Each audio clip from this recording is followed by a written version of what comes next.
chamber?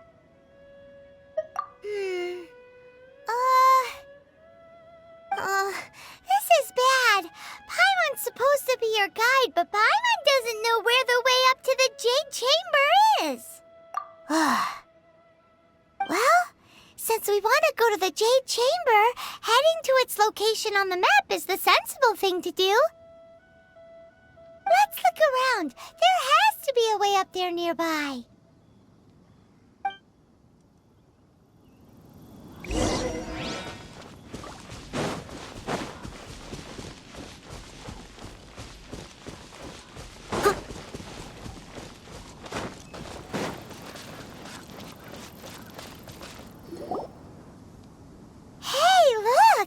There's some sort of mechanism thingy. Since this is the right place, it must have something to do with the Jade Chamber. No way. Just trust Paimon's instinct.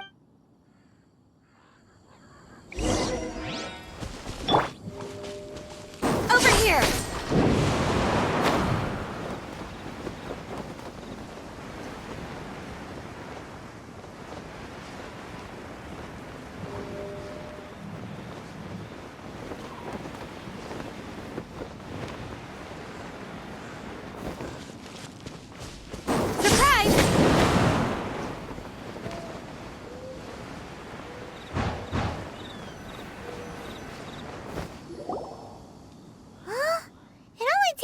To here? Aw, if that wind current was stronger, we'd be able to reach the top in one go. Huh? Why? Or... Oh, Paimon gets it! If it was a secret, Ganyu wouldn't have let us try to find it ourselves, right? Alright, let's follow your plan. Then we can... Oh, hang on a moment. Look down there. Looks like we've gotten close to the Guizhong Ballista. Paimon has a new idea. Why don't we shoot you up to the Jade Chamber using the ballista? No. Paimon may have just forgotten to think about the safety measures. Oh, that's right. Now that you mention it, we could use the Guizhong Ballista to see if there's another way up nearby.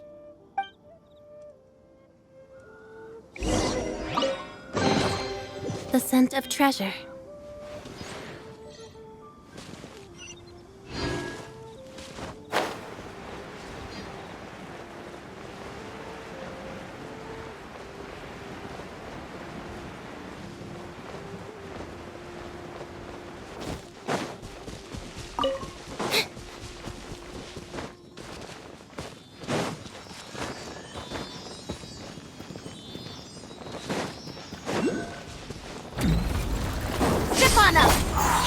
You're in for a little shock.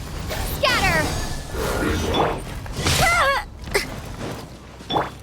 Steady as stone. Time to clean up.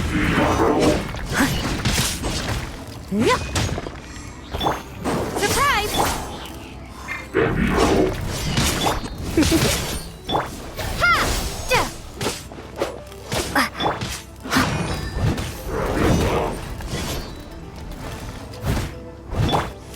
Try not to enjoy this too much.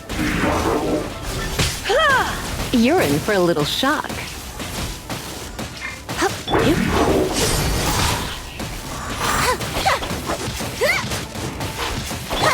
I must leave no stone unturned.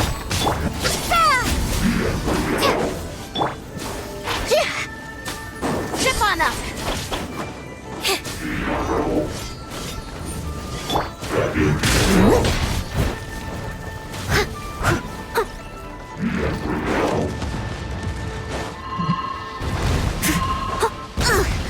I missed a spot.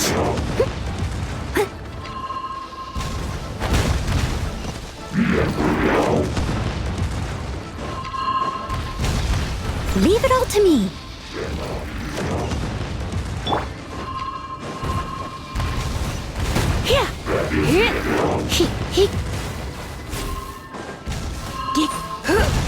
Come a little closer.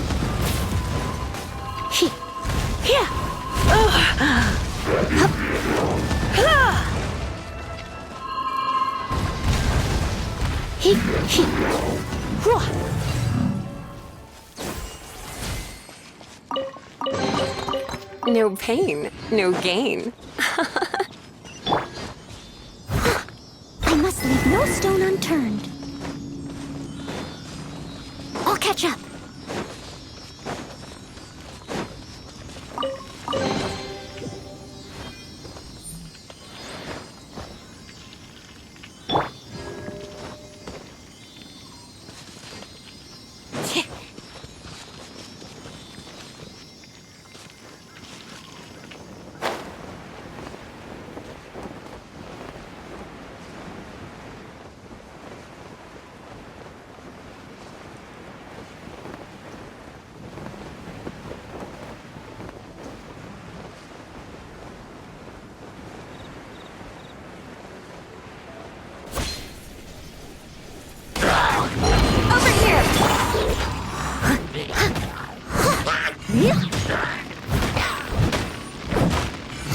Someone needs a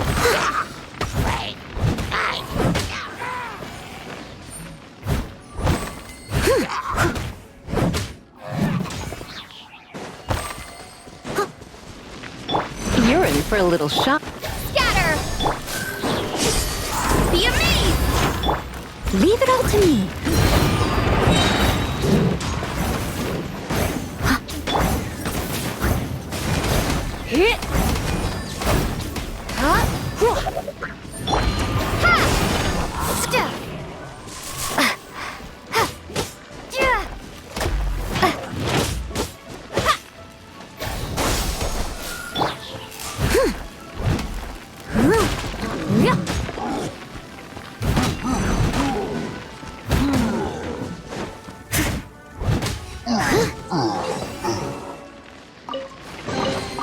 A little dusty. Best give it spring cleaning.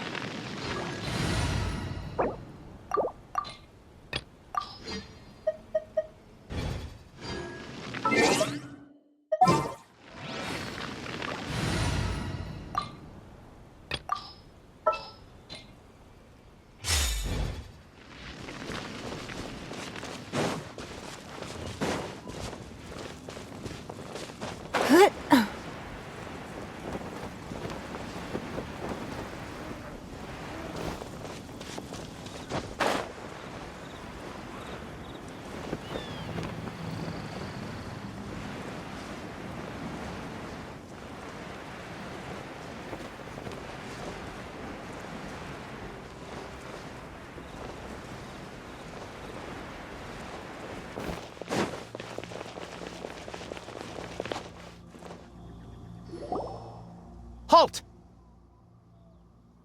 Who trespasses on these hallowed grounds? Exactly. What are you talking about?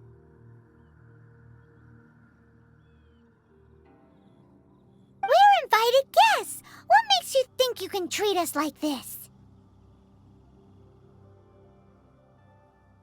No. Wait. Maybe this was Ningguang's plan all along. She pretended to invite us to the Jade Chamber, but set up a Millilith ambush here to arrest us! Now Paimon's mad! You! Over there! This is a trick, isn't it? How shameless! What? We're just on guard duty. What do you mean, shameless? What nonsense! Seize these suspicious intruders at once! Well, here they come! Line them up and knock them down!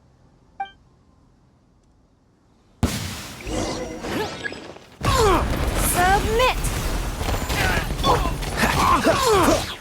Freeze! Boba, get them!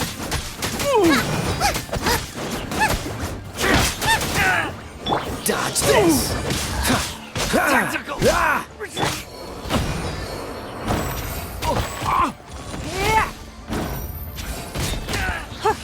Two arms! Attack!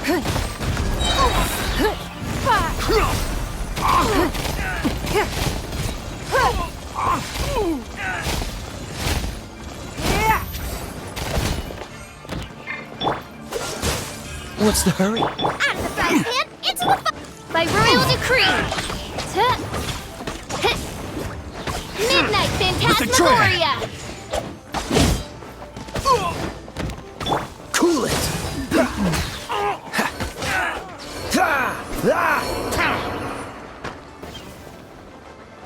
Freeze!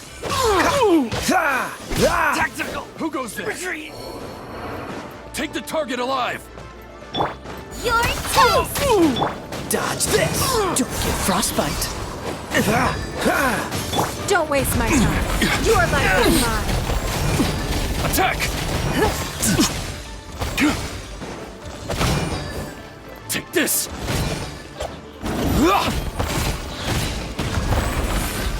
Bested!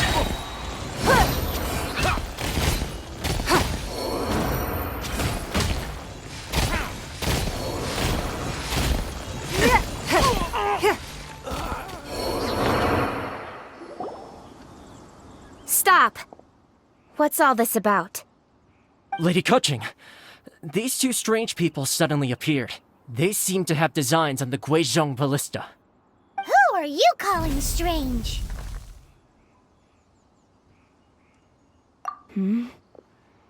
You want to go to the Jade Chamber? Who are you? We're invited guests here to look for the Liyue Qixing. Who are you? Well, as it happens, I am one of the Liyue Qixing. Oh, I'm Kuching, the Yuheng of the Qixing. I know of you, traveler. You're Ningguang's. wow. Paimon didn't think we'd meet some super rich big shot out here in the middle of nowhere either.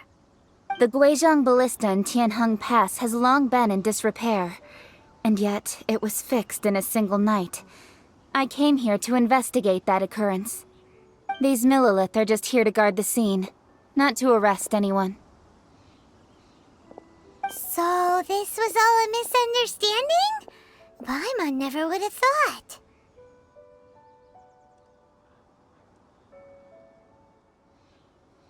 Anyway, for a mortal to be able to repair an Adepti mechanism is quite the mystery, even to the Qixing. That was... Huh? Oh, right. So, Lady Yuheng, might you have any idea why Lady Tianquan invited us to go to the Jade Chamber? Just call me Kuching. I'd say that Ningguang's purpose is to request that the savior of Mondstadt take a more neutral stance. Or at least, to not wholly side with the Adepti. We're not taking sides. We spoke with the Adepti. They want to protect Liyue as well. When you say protect, you're referring to their sanctimonious arrogance, aren't you? Huh? You are mortals, and thus under their protection. There was no way they would have regarded you as someone with the ability to assassinate a god. Naturally, they would also regard Ningguang's locking down the area, questioning the citizenry, and pursuit of the assassin to be pointless work. Perhaps they even wonder if there might be a cover-up. I'll say it like it is. They're underestimating us. Well, you've got a point there. Still, this is the first time Paimon's seen a person from Liyue who doesn't respect the gods or the Adepti. Should I respect the shallow sense of time and condescension to mortals that has caused them to delay in moving against us, Qixing? Forget it. I shouldn't speak of them this way. This skepticism is mine alone, and Ningguang does not share it. Either way, I will admit that the actions of the Adepti this time were quite restrained. Rex Lapis's death is indeed an extraordinary circumstance. But to think that they would call for a council of Adepti rather than come down here directly. How surprisingly civilized of them. Well, for Ningguang, she would talk anything and everything out if she could.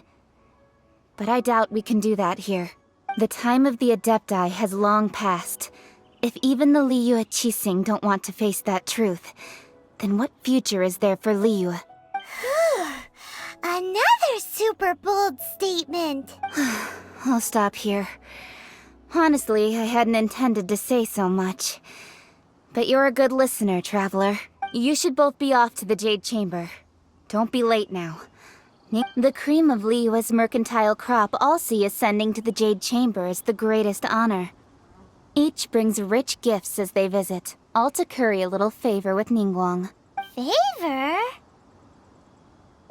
But wait! That's right! Greeting gifts are a staple of Liyue's culture. We need to get one. Not to curry favor or anything, just to respect Liyue's culture. All right. You can decide on your greeting gift yourselves. Let me tell you how to get to the Jade Chamber first. You didn't actually have to come to Mount Tianheng. Go back to Liyue Harbor. Find a guide at the Yuehai Pavilion, and, well then, may we meet again, traveler. Well, that Yuheng may not respect the gods, but Paimon thinks she's a pretty cool person. So, what should we give to Ningguang when we see her? Oh, right! Paimon dreamed of an amazing snack last night! Sugar-frosted slime! Paimon has a feeling that it would be perfect for a super rich person like Ningguang. Why don't we go with that for a gift? With a certain boom shakalaka, of course! Let's go gather ingredients! Time waits for no one, and neither will our riches.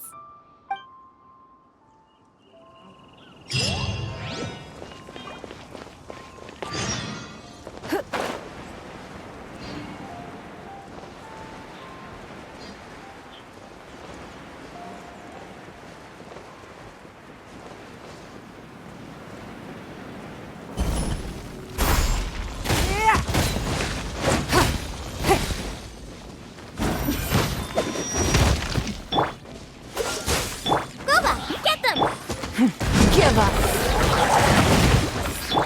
Oz, reveal thyself!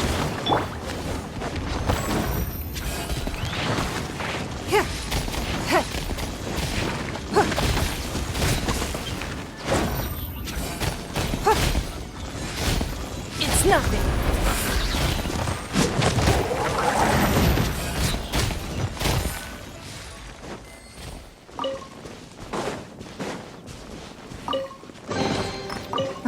Wealth. Why settle for less than more?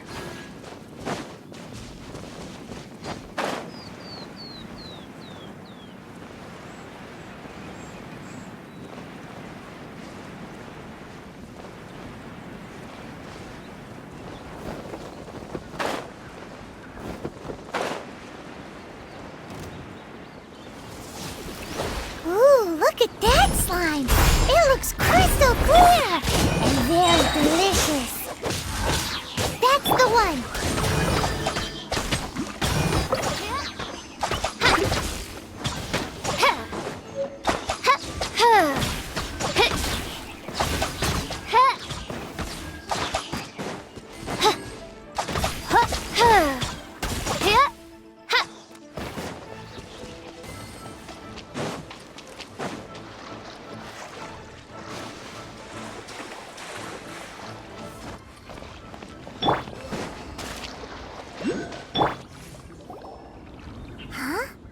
Is it just Paimon?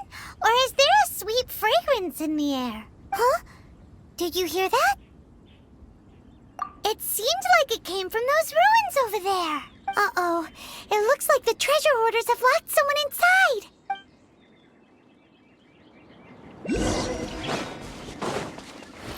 By royal decree! Dodge this! Don't waste my time. That was the low bar. Submit! You're open!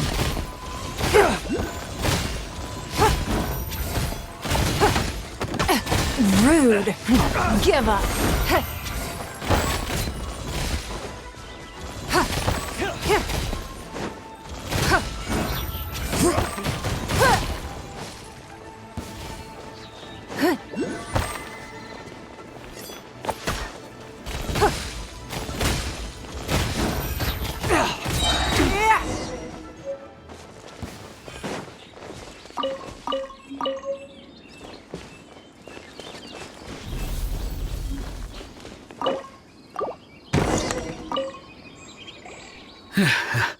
Thank you for your help. kind travelers. If you hadn't come to my aid, I surely would have rotted in this cell. Those treasure hoarders. When their mood was good, they'd rearrange those pots of sweet flowers. When they were in a bad mood, they'd rearrange my face. Aw, it was nothing. No need to thank us all at once or anything. I understand. Don't worry. I will compensate you both. Don't say that. I only escaped this predicament because of you. I'm Meng Dan, a supplier for Mingxing jewelry in Liyue Harbor. I often walk around these mountains in search of antiques. I never expected that those treasure hoarders would have their eyes on the same ruins that I had. Before I knew it, they'd caught and imprisoned me. Is there anything that you lack? Antiques, treasure, various knickknacks, you name it. Well, as long as you want what I have to offer, of course. Wait a moment. Actually, we are looking for something. Oh? And what might that be? Do you have a box that can store presents? We'd like a pretty one. The kind that you can use to store snacks. Of course we do. How can one sell antiques without gift boxes? At Mingxing Jewelry, we have the best gift wrapping service in the 7 nations. Now just give me a moment and I'll let the boss know. You can go see your... Great! Paimon Sugar Frosted Slime now comes in a beautiful package.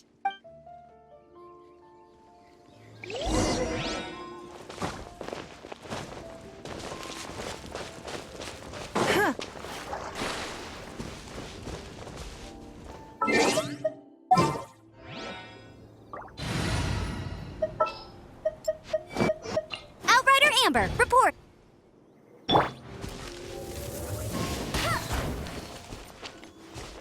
Bet you can't keep up with me.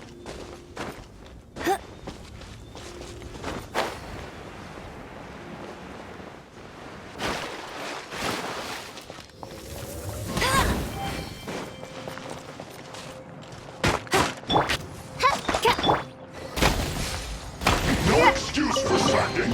A keen eye. Killjoy, we've only just begun.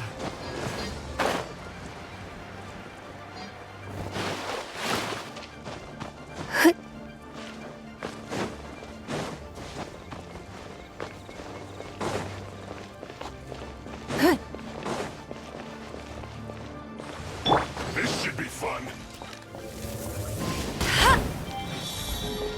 I'll race you there.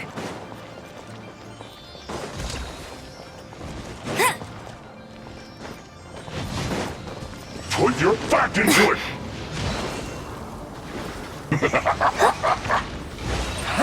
That all you It isn't got? time for a break yet. It's nothing. No escape. You can't run! Will be frozen. On, reveal thyself. No slacking off. Looks like I went too far. Not breaking a sweat. Your life is mine. Cool it.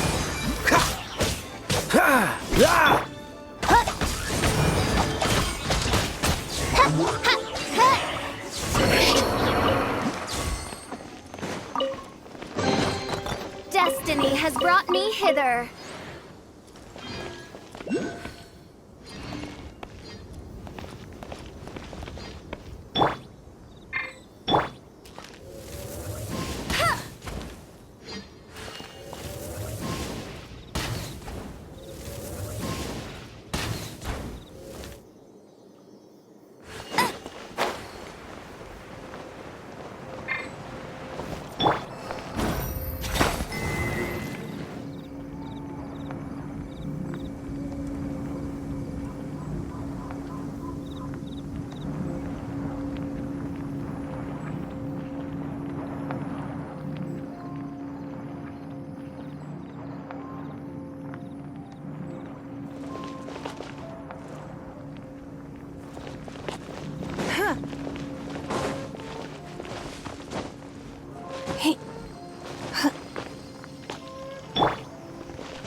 What's the hurry?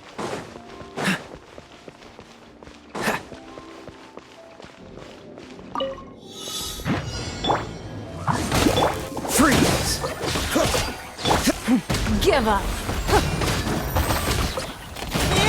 Submit.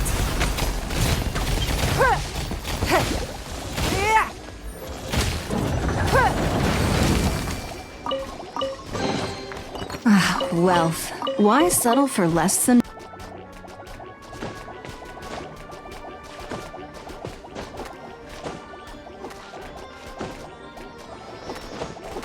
Dodge this! Ah!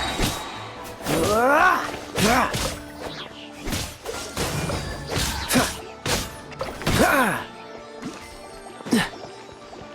Freeze! Ah! Ah! Ah! Ah!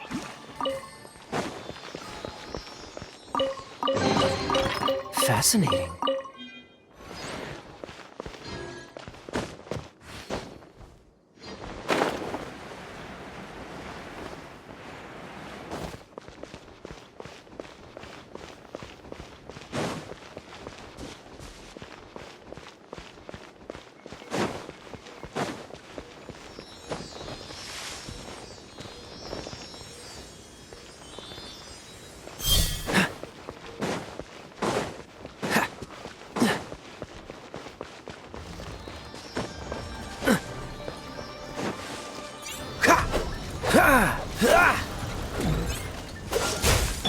By royal decree.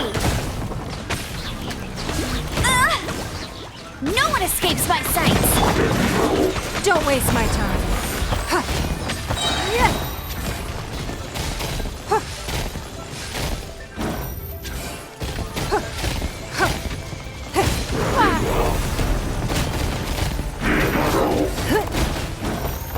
It's nothing.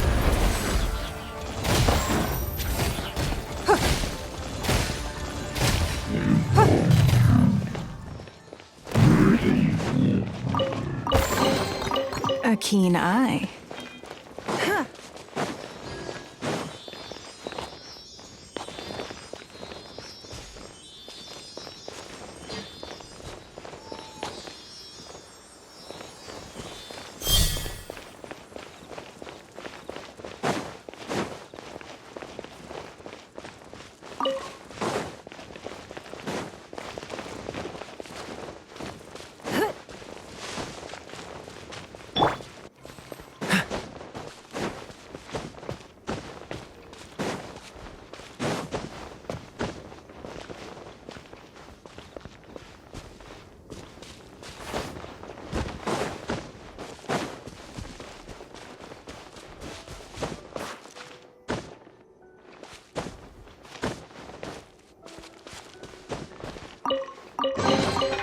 How fortunate.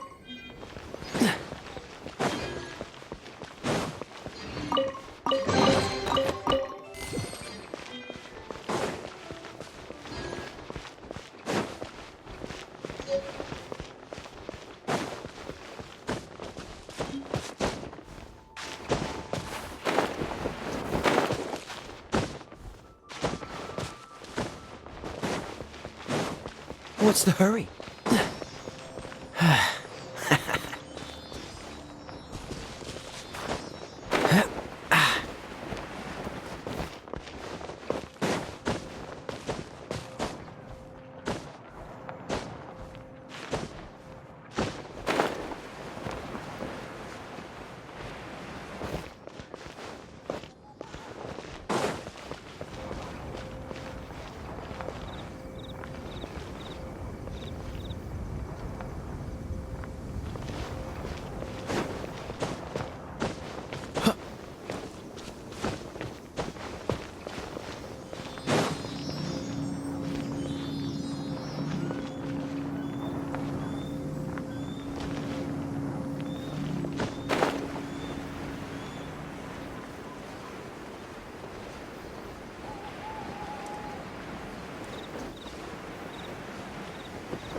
quite the find.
Cool it!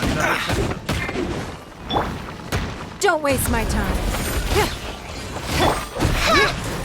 Odd reveal by Have a taste of this!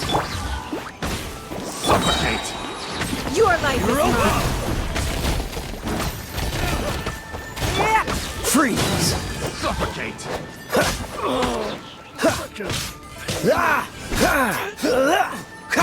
Dodge this!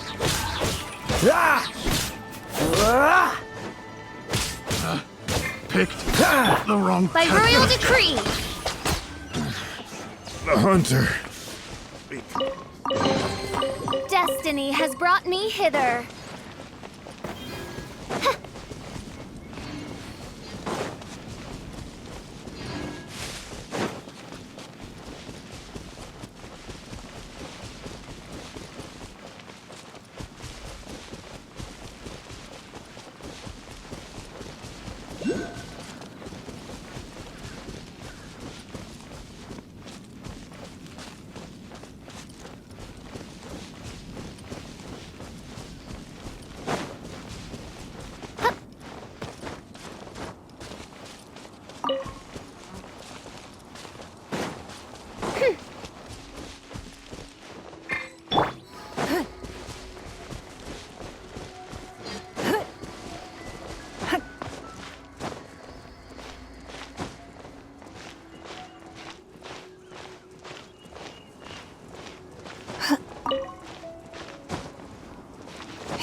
Dan told us that we could get a nice and shiny box from your store.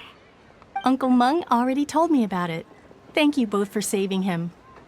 Many of the best goods in our store were found by Uncle Mung. If anything were to happen to him, it would be impossible for us to continue doing business. Here, this container is itself an antique, with at least 140 years of history. It's already been cleaned. Will it do? Yep. It's great. Hang on a moment. Could we borrow one other thing? Sure. Please help yourselves. As long as it's on our shelves. Traveler, this clay pot looks really awesome. If we use an antique as our mixing bowl, we should be able to make a great snack. It's done! The one and only sugar-frosted slime! Carefully now. Into the box it goes and dust it over with a bit more powdered sugar. Oh, yes. You might want to use these 2 freshly picked flowers as decorations, too. Woohoo! It looks beautiful! Great! Now that we've put all that we've got into this box, let's go to the Jade Chamber to see Ningguang.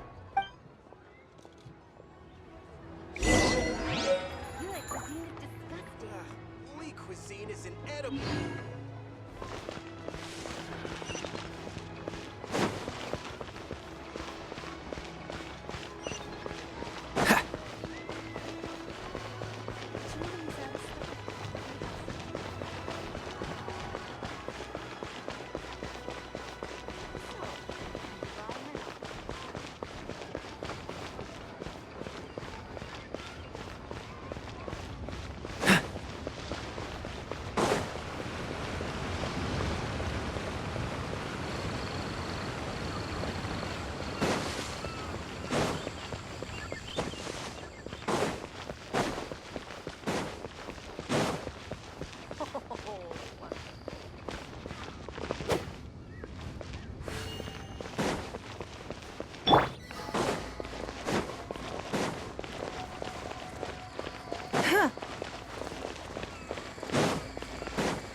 According to Kuching, this is what we should say. Excuse me, do you sell the moon here?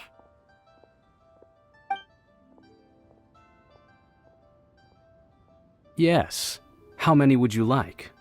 It's not convenient to speak of numbers here. Ah, well said. Please, use this to ascend to the chamber.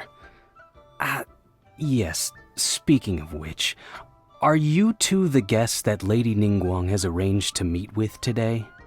Yep.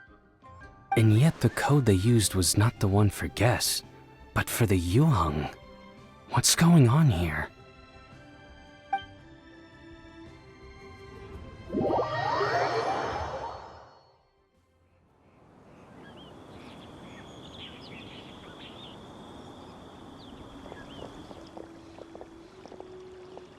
I've been waiting for you, returnee from Joyun Karst. It's Ningguang. Since this is our first meeting, we've prepared a gift. I hope you like it. Oh, for me. You have my thanks. It seems that I have made things difficult for you, considering that you were supposed to be my guests. Oh no, it's nothing. I'm glad you like it too. This palace floats in the skies, higher than the peak of any mountain. From this vantage point, one may survey all of Liyue. I have been gathering the funds necessary to build it from the time I began learning the merchant's craft. And since becoming the Tianjuan, I have spared no effort in hiring the best craftsmen to constantly extend it. At first, it was but the size of one room. Now, it is large enough to blot out the moon in the skies above Liyue. One day, I believe it will overshadow all 7 nations.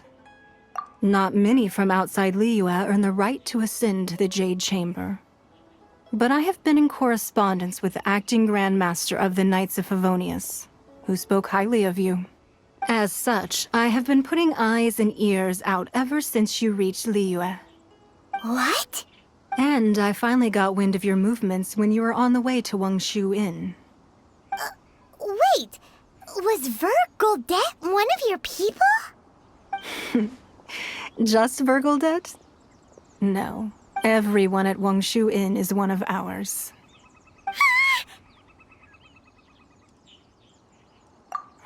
At the Guizhang Ballista, yes? You weren't peeking on us from the skies the whole time, were you? I fear that peeking would have been a little difficult from this altitude. Our eyes and ears are more than sufficient. You two are very interesting people, after all. It would be natural to take an interest. Well, I wouldn't expect you to trust us, considering that you have had far more interactions with the Adepti. The reason I invited you here was to clear up some misunderstandings.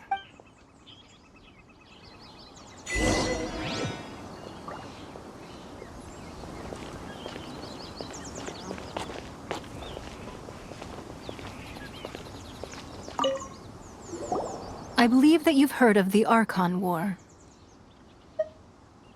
Many gods used to walk this earth, and many long wars were fought between them that did not abate until 2,000 years ago. Much blood was shed, and many lives were lost. In the end, only 7 victors remained standing in Tevat. They built cities and nations on the corpses of the vanquished, and thus began the era of the 7. You can see Goyun Stone Forest from here, I trust. It is no natural rock formation. Those are giant spears of rock hurled by Rex Lapis during the war. Beneath the spears lie those cast down by Rex Lapis in those days, gods that failed to seize the title of Archon. Not only is it true that gods may die, but so too has the membership of the 7 changed over the last 2 millennia. Rex Lapis's passing is an unimaginable disaster for Liyue, but the Order of the 7 will not collapse simply because of that. Another Lord of Geo will arise sooner or later. Yet, how are we to forget Rex Lapis? When that time comes, the relationship between the people of Liyue and the gods and Adepti will surely be different from before. Even in a new era, the Liyue Qixing remain Rex Lapis's former subjects. Do you really think us capable of having played a part in his demise? Of lacking the foresight to see the certain repercussions? That day at Yujing Terrace, it was also very sudden. Even I was caught completely off guard. You were there, you no doubt saw. But our enemy has long lain hidden within the harbor. If we do not act against them now, they will surely gain the upper hand. Hiding the Exuvio was a necessary maneuver to take the initiative back, to play the spider while our foes scurry about. Who's this enemy you're talking about? What do you think, traveler? Huh? What are you two talking about? Well answered.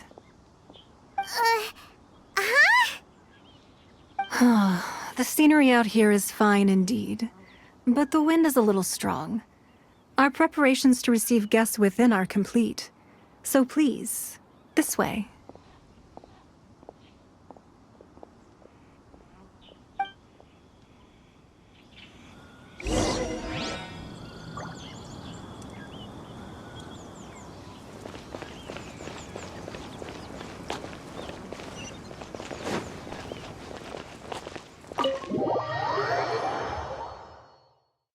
Wowee!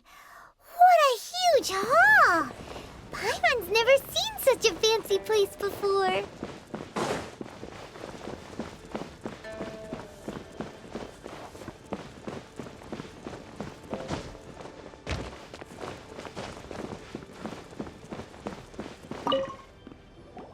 Be at ease, you two. Make yourselves at home if you wish. Can we really? I have invited you two here as friends. And when friends come over to play, our enjoyment comes first. Naturally.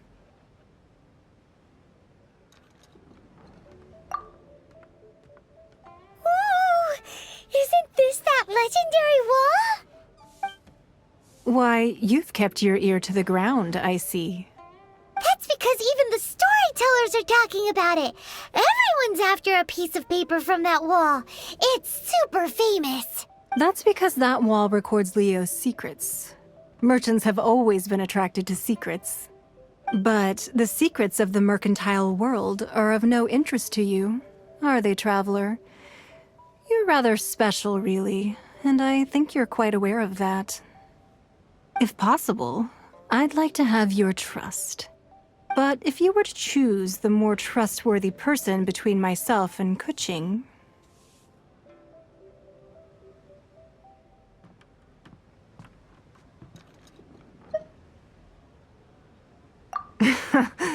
You'd pick Kuching? Nah, I had a feeling. I originally thought her a bit too hard-headed. With someone of her character on the Qixing, I've had some extra messes to clean up behind the scenes. But after she said those words, the time of the Adepti has long passed.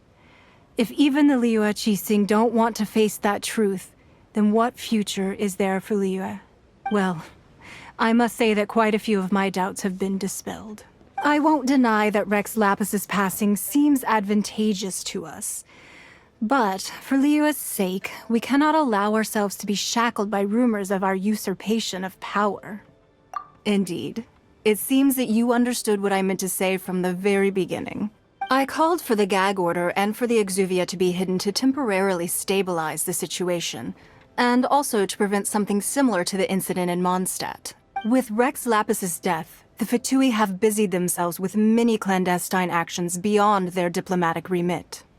As the Tianquan, one responsible for Liyue, I cannot be too concerned with appearances when opposing them. Allowing the rite of parting to take place was also meant to buy some time for us to take control of Liyue's administration. It's exactly as Zhongli said. The Qixing only provided the venue for the rite so they could use us for their own ends. Wait, that's right. Speaking of ends, could I say one other thing? Of course. Paimon's heard that anyone who sends a greeting gift gets a little something in return. So, does that include us? It's all right. I like direct people. Well, we have made quite a bit of trouble for you recently. How about this? You can pick any one object here as you please, and you may take it with you. Yay! Paimon was just waiting for you to say that! One of the sheets on that wall! Don't look at Paimon like that! One of these sheets of paper will sell for crazy prices, even if it's only as large as Paimon's fingernail. Just imagine how much more a whole untorn sheet would sell for. Let's grab one! The biggest one!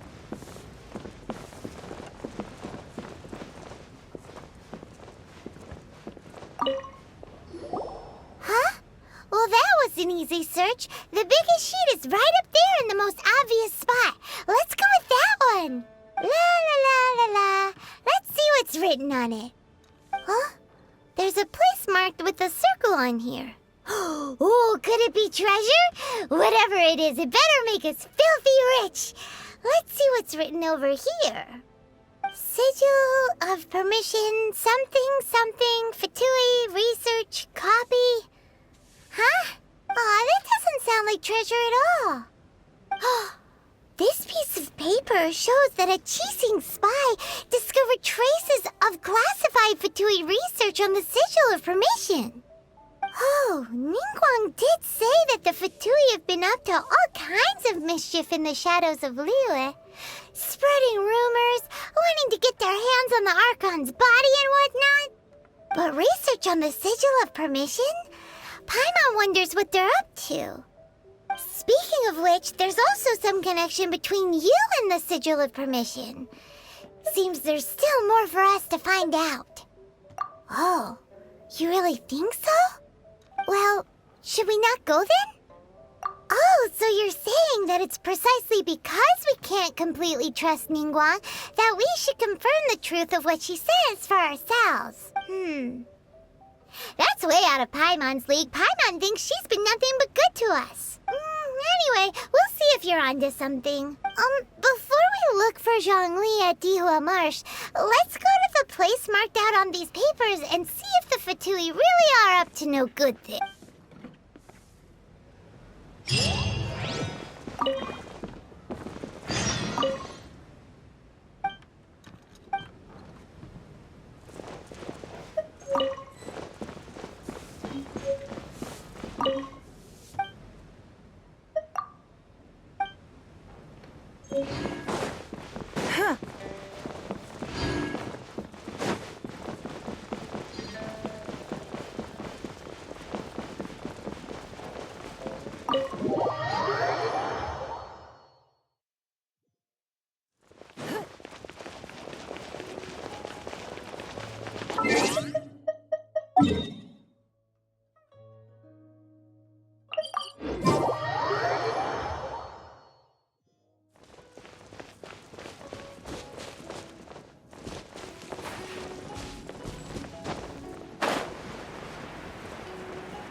There's no end to this.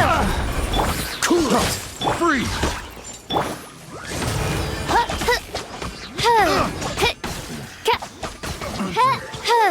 Becomes the hunting. What trinkets lie veiled within this desolate plain?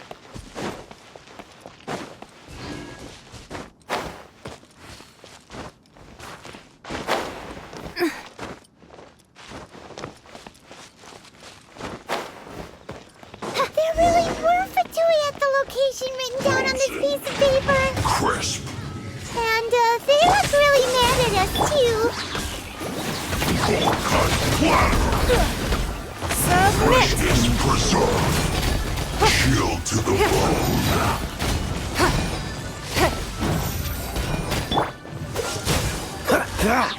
Odds revealed by... Give up.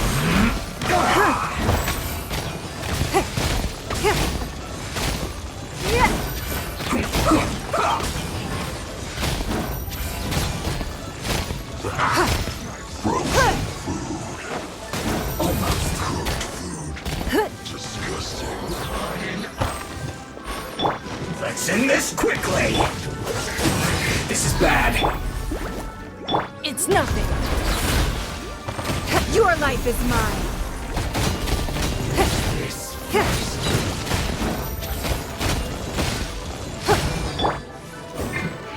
By royal decree! Get him! Cool it. I guess this is it. Oh, so sorry. No escape! Give up. I must counterattack.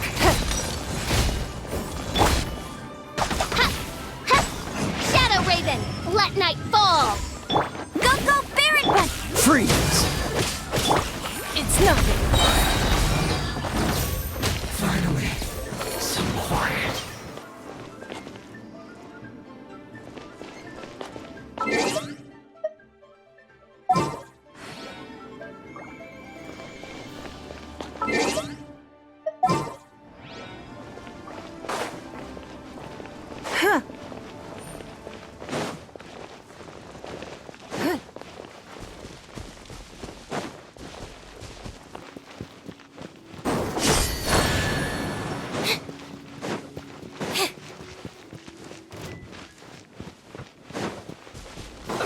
Let's move. Zip on up! No excuse for Propagate! Steady as stone. Go on! Give me a go! Yeah!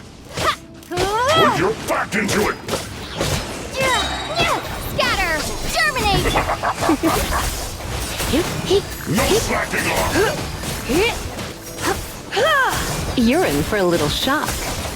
How can this be? My duty. Let's move. Come a little closer. Shouldn't get careless. Over here! I must leave no stone unturned, as a dutiful maid would.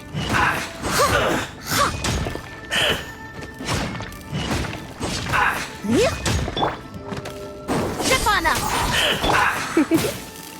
Let's swap things up. Propagate! You need to hurry up. This one's well done. Leave it all to me.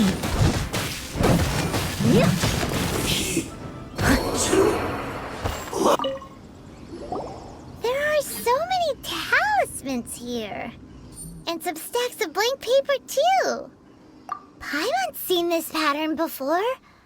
But where? Oh, Paimon knows! It looks just like the sigil of permission the child gave you. But how did a relic of the Adepti end up in the hands of someone like Child? Oh, that's right. Cloud Retainer said that when the Lord of Geo created the Sigil of Permission, it wasn't to be used as some old relic. Talismans like that were once used in the Archon War to channel divine powers.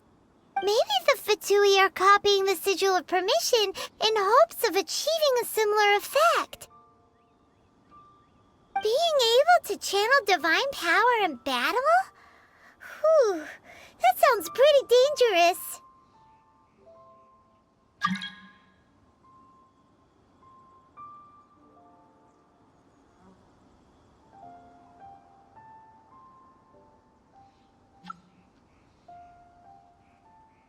And the plot thickens. We'll need to keep an eye on Child, that's for sure. Alright, that's enough sticking around here. We gotta go meet up with Zhongli soon. The last stop on our rite of parting preparations tour is Dihua Marsh.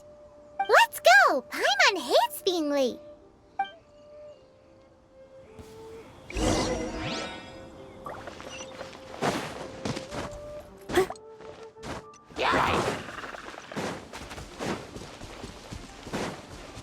I'll catch up.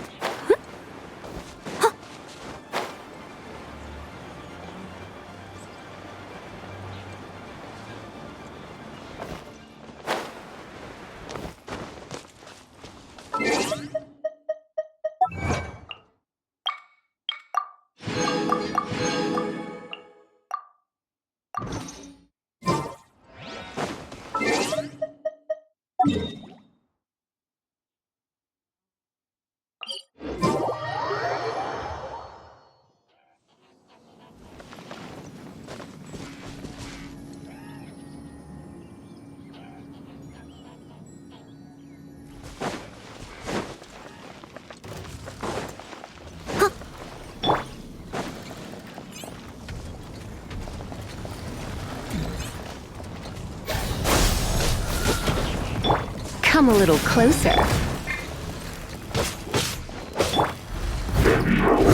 Steady as stone. Surprise! Heep, heep, hua. Heep, heep. You've been Let the magic begin!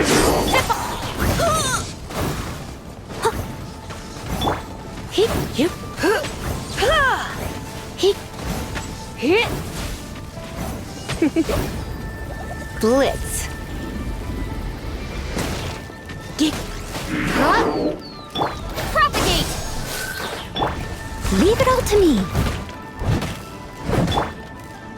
Heep, heep. Over here!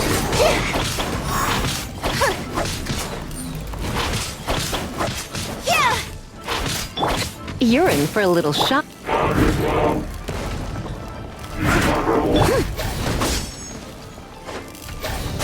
Springboard! Yep. Huh?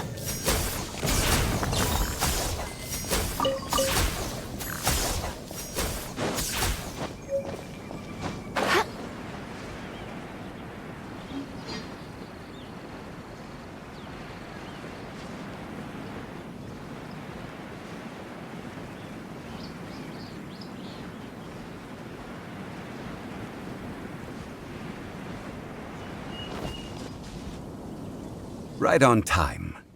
I myself only arrived moments ago. Did you enjoy your visit to the Jade Chamber? It was so big and pretty and expensive. Paimon's never seen such a fancy schmancy place before. Indeed. It's second to none in all of Liyue. Then you met with Ningguang, I trust? What did you talk about with her? She's super rich and so generous. Paimon thinks she's very friendly. Yeah, her take on Ningguang is quite different from Paimon's. She thinks that even the tactless Yuheng is more trustworthy than her. Oh, so you also met with Keqing then? What did she have to say? She said the time of the Adepti has long passed. If even the Liyue Qixing don't want to face that truth, then what future is there for Liyue? No respect for the divine. Indeed, contrary to the ever-bold Keqing, Ningguang is more of a businesswoman at heart. Though they are both members of the Qixing, although she's friendly, there's no way of clearly discerning her true intentions. Yes, She has only relied on herself to rise to her current position. No ordinary person could ever achieve that. It's said that she's the one behind the constant expansion of the Jade Chamber. It's the second most important thing to her. Even if she ever gave up the position of Tianquan, she would never give up the Jade Chamber. The Jade Chamber is only second. What's the most important thing to her, then? Why, Mora, of course. All Ningguang talked about was the Fatui this and the Fatui that. She said that after Rex Lapis was murdered, the Fatui have constantly been trying to sink their fingers into Liyue, and that they aren't to be trusted. That is how the Fatui have always been. It doesn't surprise me in the least. No matter what they may be planning, you must be careful when dealing with the Fatui. Always be on your guard. So, is there anything we need to get for the rite of parting in Diwa Marsh? Yes, as a matter of fact, there is. Today, we'll be gathering wild glaze lilies. Glaze lilies? But why did we come all the way out here? Doesn't the garden in Yujing Terrace have some? Even Qingse Village has glaze lilies. Oh, right! Paimon remembers that Madame Ping is always tending to flowers. Maybe we could ask her. No. Those lilies have all been gardened by people. They won't do it all. Dihua Marsh used to be full of glaze lilies. It is a sort of joyful flower that listens to human song. Before the Archon War, Dihua Marsh was all dry land and fertile soil. But the war caused landslides, and the land was flooded, turning it into the marsh you see now. Nearly all the glaze lilies were wiped out. Of course, there are some kinds of flowers that have been preserved and gardened by people in the city. But very few people know that glaze lilies may still be found in the wild. Wild glaze lilies have the strongest fragrance. If we want to follow the true tradition of the rite of parting, we must grind up the wild lilies and place the powder in a censer of everlasting incense. But I'll need your assistance in gathering these flowers. No, I need you to sing to them. Singing to the flowers will make them more fragrant. So how good is your singing? Really? Why doesn't Paimon believe you? We'll only know once she starts singing.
Whenever you're ready.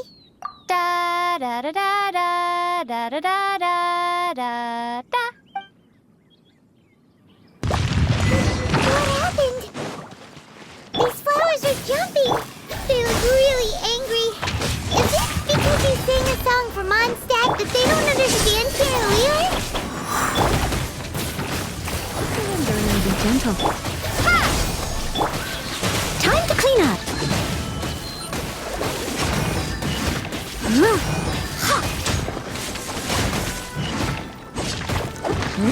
Someone needs assistance. Surprise! Scatter!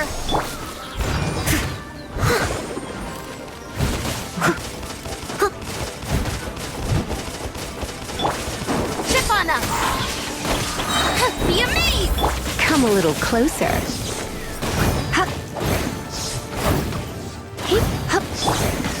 Propagate!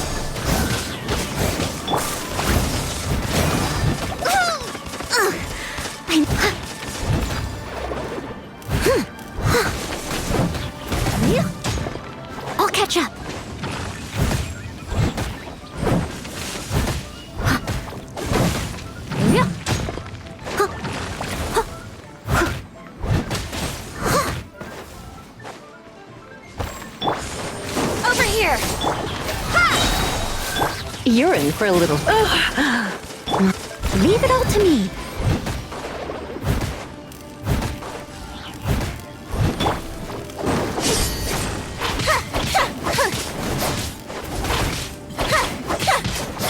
Propagate!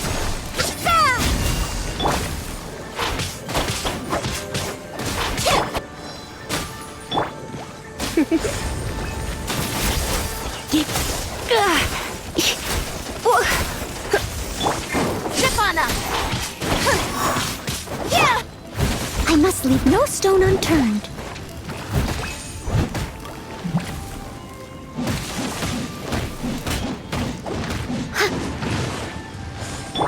Surprise!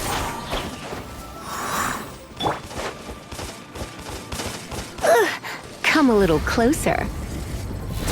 You?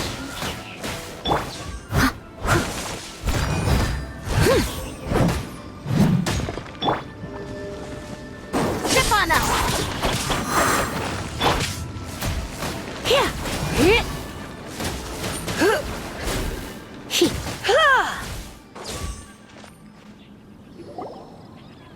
Those weren't glaze lilies. Glaze lilies wouldn't hit people. This little monster is known as a whopper flower. Strange. These petals look interesting. The glaze lilies used as a disguise were buried with the whopper flower for too long. The result seems to have surprisingly potent medicinal value. Let's collect what we can of these petals. Well, that's nice and all, but will those petals be useful for the rite of parting? Unfortunately, no. That's so lame. Excuse me. Are you searching for glaze lilies? Oh, hey! It's... What's her face? Hello, traveler. I'm surprised you still remember my name. Ah, that reminds me. How was your visit to the Jade Chamber? Well, it sure would have been better if you told us how to get up there. Didn't I tell you the way? Surely I did. Nope. We found the way on our own.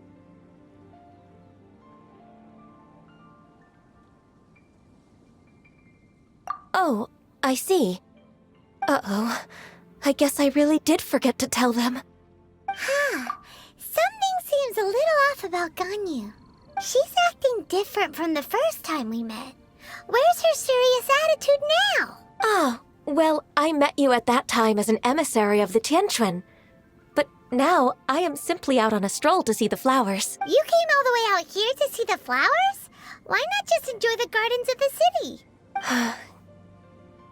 Yujing Terrace is where Rex Lapis parted from this world. If I strolled through those lonely gardens now, I wouldn't be able to bear it. Whenever my duties take me near Yujing Terrace these days, I draw the windows to block my view of the gardens. Oh, sorry. We shouldn't have brought it up. No, it's quite all right. I just haven't processed my emotions yet. When the Archon War came to its end 2,000 years ago, the first iteration of the Seven would gather in Liyue and drink with Rex Lapis. But 5 of those original 7 had already passed before Rex Lapis. It's truly a changing of the guard. Yes. Now that the spirit of Rex Lapis has returned to the heavens, only Barbados of Mondstadt remains of the first 7. The other 5, including Inazuma's Raiden Shogun, are no longer the same friends from 2,000 years ago. Of the current 7 Archons, the youngest is Sumeru's god of Dendro. She is merely 500 years old, whereas Rex Lapis was more than 6,000 years old at the time of his passing. This means that Liyue had been under Rex Lapis's rule from the moment it was first founded 3,700 years ago. The city has never had to bid farewell to its deity. So what do you think of this farewell? Huh? This is a little sudden.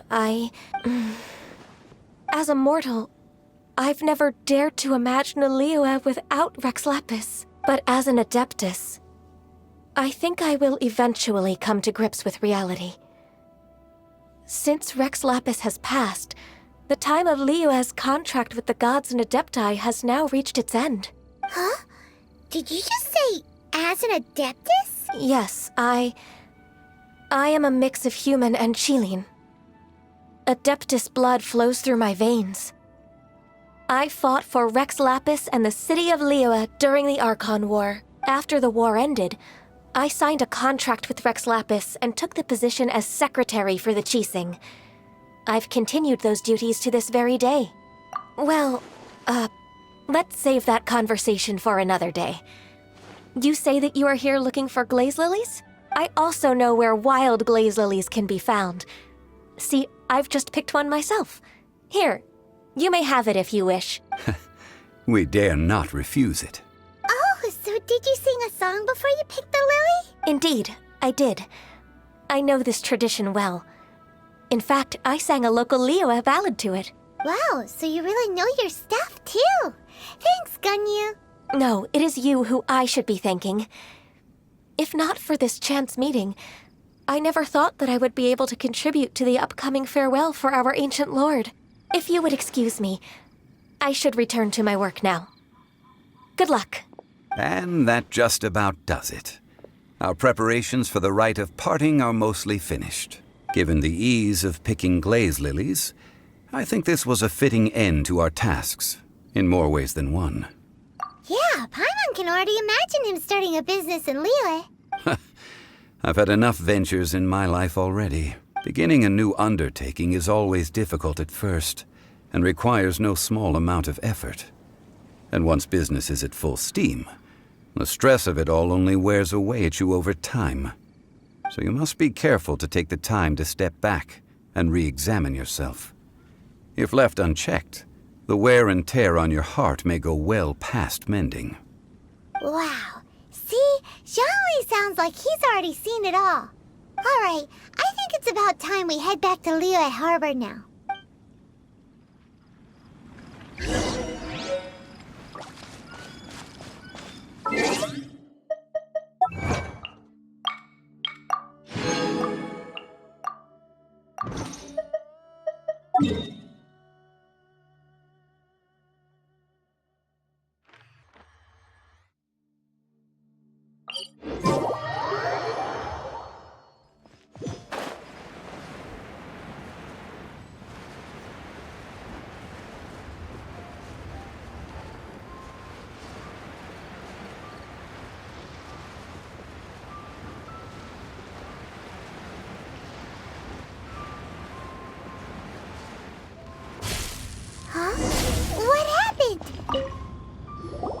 Ah, you're the consultant to Wangsheng Funeral Parlor.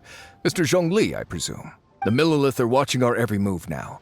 These are desperate times. We mustn't act rashly. Desperate times? The Adepti of Joyun Karst are finally on the move. Do they intend to exercise force? Most likely. I've heard that some members of the Qixing have already gone to meet them. Well, I say meet, but it's more like they're attempting to stall the Adepti outside the city. However, both sides were quite obstinate and hit an impasse. It seems inevitable, given the current situation. The Adepti do not acknowledge the Qixing. They only acknowledge the contracts of the Geo-Archon. If the two sides come to blows, Liyue Harbor will be in no position to stop them. Surely the Liyue Qixing are not the sort to give in so easily. Their boneheadedness is known throughout the lands. Yet it's because of that obstinacy that mortals and Adepti are now on the verge of conflict. And what now? How is it that the Fatui have come under fire? That's all Ningguang's doing. She proclaimed that in these tumultuous times, the Millilith must rein in the actions of the Fatui. Only now do they want to start keeping tabs on us? That's the Qixing for you. Anyway, Mr. Zhongli, you're one of Child's close associates. Please understand that your actions will reflect on us. Don't let anyone catch you off guard. It looks like things are about to boil over in Liyue Harbor. Do you intend to use your neutral identity as an intermediary between both sides? Or will you use your sword to turn the balance? Neither path is an easy one. Oh, by the way, Mr. Zhongli, we've heard that the Wangsheng Funeral Parlor has also been caught up in all of this. They're currently squaring off with the authorities at the gates. Things are taking a turn for the worse. I'm afraid I must leave now to handle things back at Wangsheng Funeral Parlor. I hope that Master Hu has been able to keep things under control for the moment. Consider your next course of action carefully, Traveler. If you're trying to prevent an explosion, it may be wisest to look for the fuse first. connections with the Fatui seems to be quite the double-edged sword. So what does Zhongli mean by looking for the fuse?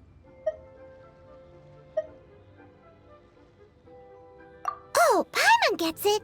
If there's anyone that wants to see the whole city turned upside down, it's definitely him. He must be waiting for the moment when no one is watching to do something really bad. But where could we find him now? Where would he go at a time like this?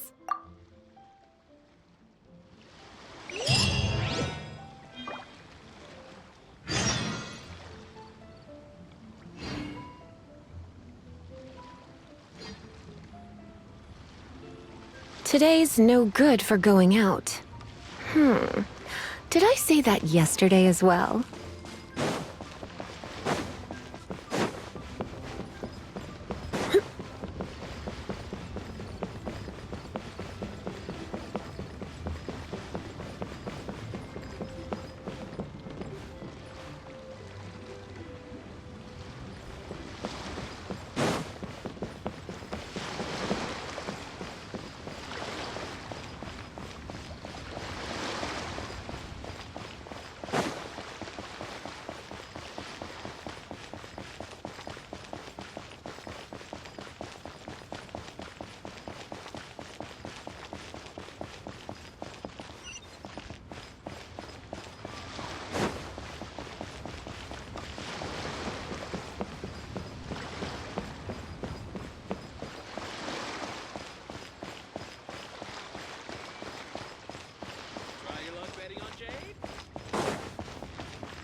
As you wish.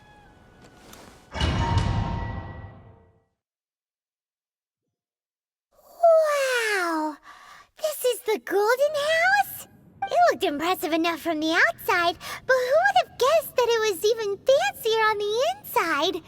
And so full of Mora. This is where all of Tibet's Mora is minted, right?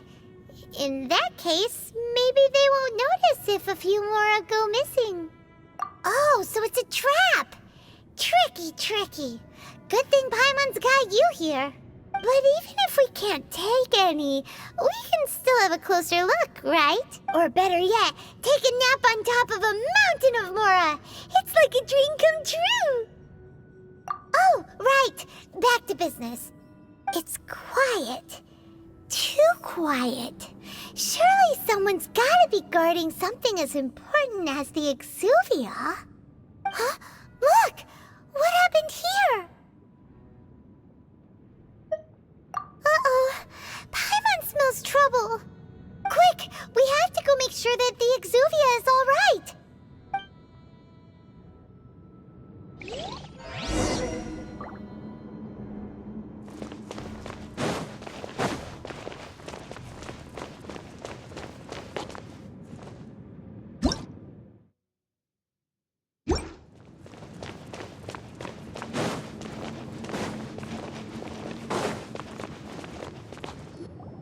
You've already fulfilled your task as guides, so why do you still linger here? Haven't you already seen enough trouble for today? Huh?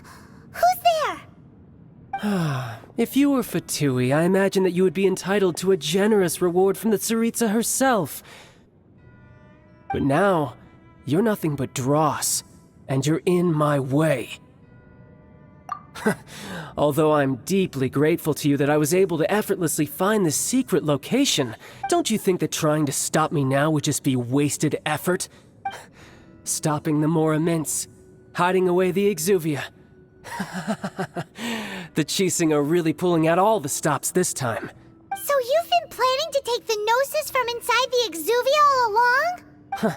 As one of the 11 Fatui Harbingers, it's my duty to see the will of the Tsaritsa fulfilled. She will get that which she desires.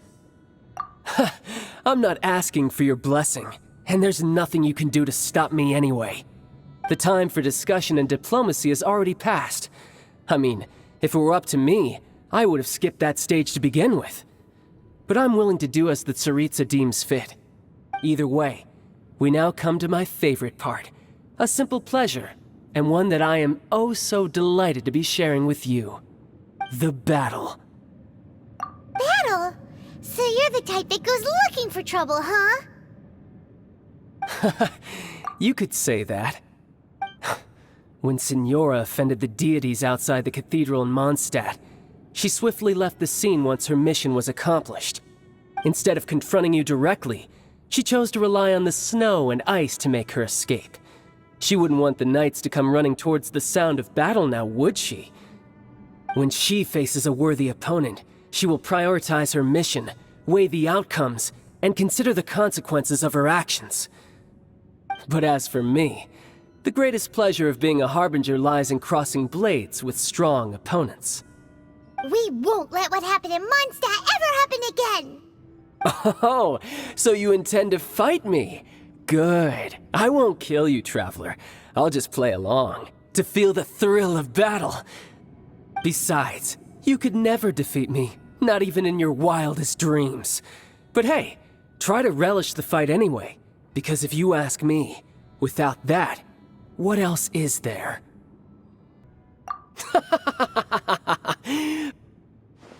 Fighting talk, I love it! Now let's see you live up to it. This chance is hard to come by, so show me all you've got. So very few ever get the chance to square off with a Fatui Harbinger. So come now, amuse me, and don't you dare disappoint.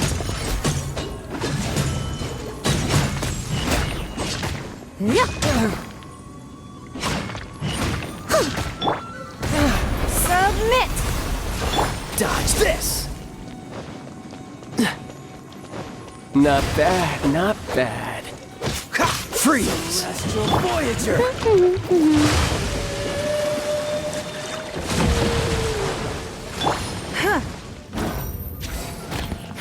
Give up.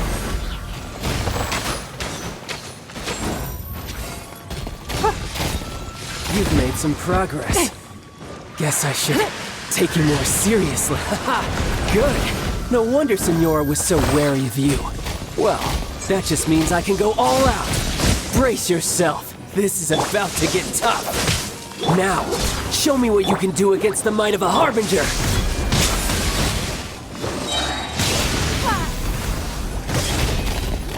Something else catch your eye?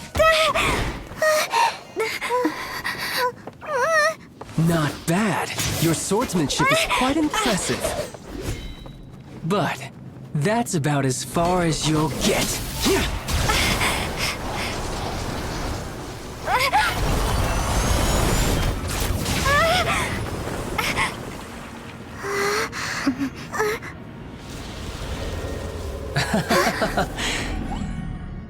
Didn't think you had that card hidden up your sleeve. You were just playing us to get close to the Exuvia! Oh, quiet down. Stop acting like some wide-eyed recruit. You've seen this world. You of all people should know. This should have been expected! Well then, I'll be taking Morax's Gnosis now! Huh? I see. Well, this is most unexpected. You, You beat me to it, didn't you?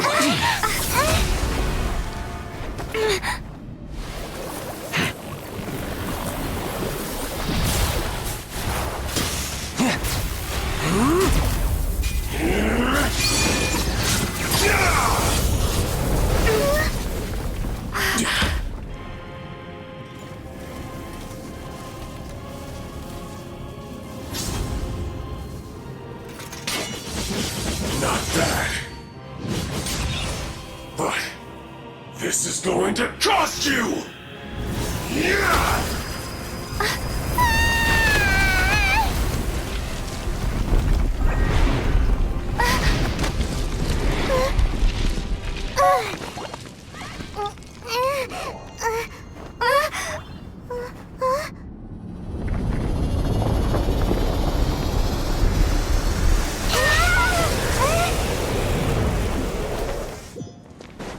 You got to the Gnosis ahead of me, didn't you?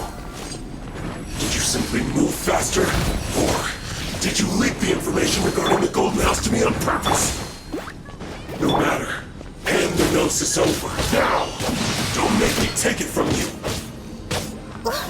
We didn't take it! It's nothing.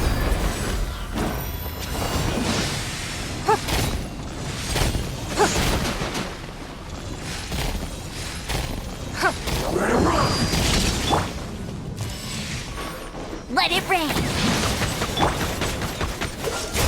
This moment will be frozen in time.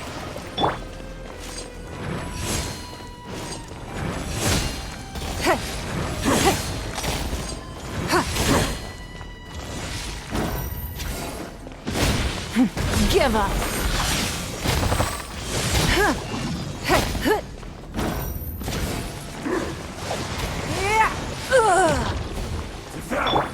Steady as stone.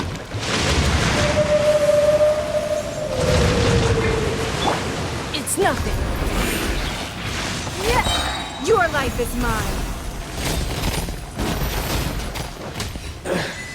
Some you win, and some you lose.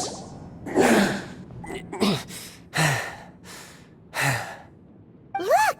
Child's back to normal again!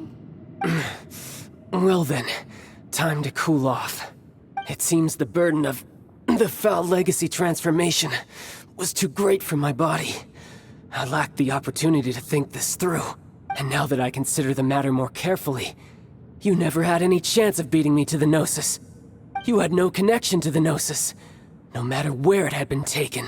That's what we've been trying to tell you! We didn't take it! Your show of ability today far surpasses that of Signora's initial assessment of you in Mondstadt. Tell me, how could that be? You already know the answer, don't you? I can see it in your eyes. But if that is a secret you wish to keep, I guess I'll just have to curb my curiosity. This battle has already left me satisfied. Anyone who strives as I do to grow stronger shall be called a friend, even if our friendship can only be shown in battle against one another. Pretty sure that's not the normal way to make friends. Unfortunately, I must bring this amiable conversation to an end. My quest still beckons. Given that the Gnosis wasn't taken by anyone, then we must look once again to the beginning.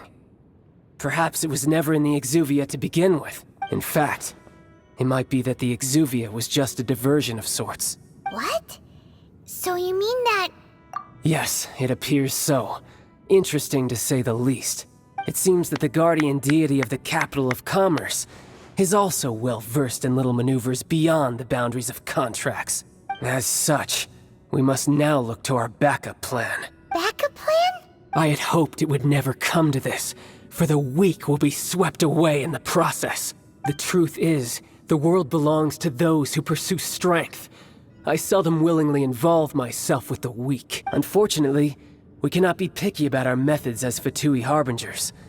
Children must all learn to eat their vegetables sometime.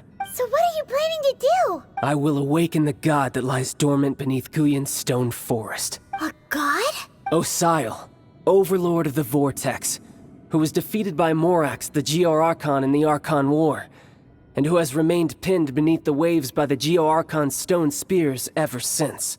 If such an ancient god would be unleashed upon Liyue Harbor, defenseless without the protection of its deity, do you think the cunning Rex Lapis would just stand aloof and watch the ensuing destruction? But the Archon War ended 2,000 years ago. How can an ancient god appear in a world now overseen by the Seven? Simple. I've already prepared the means to awaken it. Hey, those are sigils of permission! Oh, Paimon remembers now. The Fatui have been researching them! Indeed. The one that was given to you was just a byproduct of our research.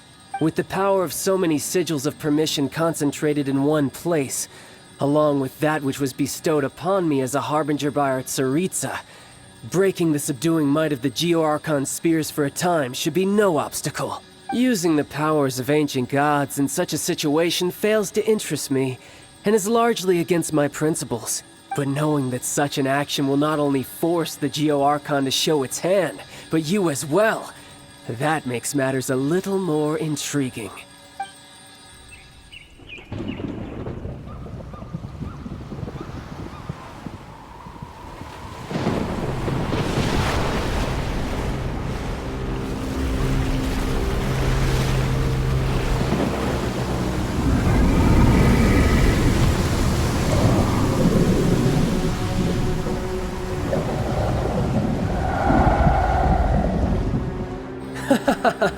Let's see. Will the nation that has lost its deity be swallowed up by an ancient malice once more? If you wish to drown together with the people of Liyue, you're free to stay and enjoy the show. Huh? He's already gone! That guy is fast! What's going on?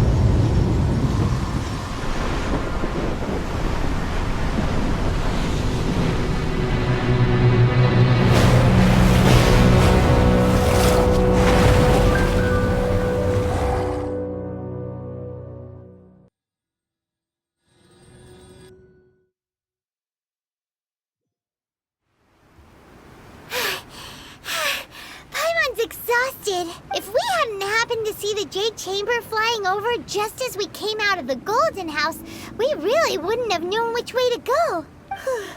Did we make it in time? Is the Overlord of the Vortex still in the sea? It hasn't destroyed Liyue yet, has it? What are you doing here? Huh? Hold on. It's the Adepti. What are you doing on the Jade Chamber? Paimon thought you were arguing with the Qixing. Is the fighting over? Faced with a calamity of such magnitude, we have agreed to put our differences aside for now and unite against this common enemy. Oh, Paimon gets it. So how do you plan to defend Liyue? Just seeing this Overlord of the Vortex guy puts a pit in Paimon's tummy, even from all the way out here. It's not just you. We've got new Millilith recruits who can't even stand at attention without shaking. The force of an ancient god's presence seems to be too much for ordinary people to handle. Which is why we must stop that monster before it gets any closer to Liyue Harbor. So the Archon War was fought 2,000 years ago against enemies like that thing? Now that's scary. So will the power of the Qixing, Millilith, and Adepti gathered here be enough to stop that god? We've already discussed this together, and our conclusion is... not necessarily. What? But all of you were supposed to be the guardians of Liyue. Can't you think of something? One certainly could. Huh? The Qixing did once research the matter of the Guizhong Ballista when it piqued their fancy. And as fate would have it, one who did craft the Guizhong Ballista with one's own hands is here. For what could you mortals ever learn of Adepti mechanisms?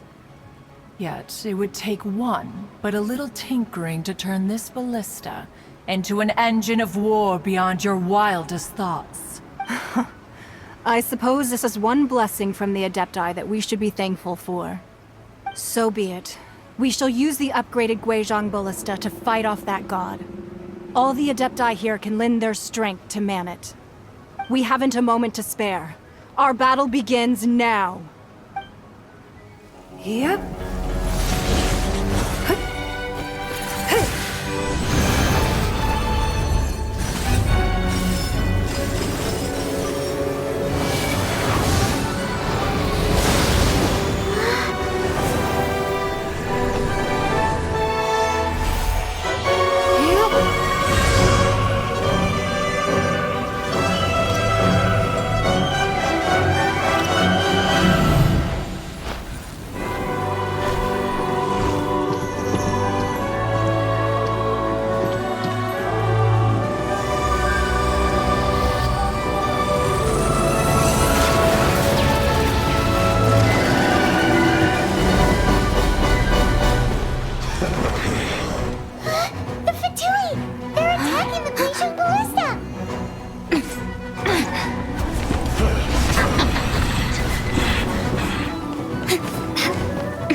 The 3 Adepti are manning the Guizhong Ballista.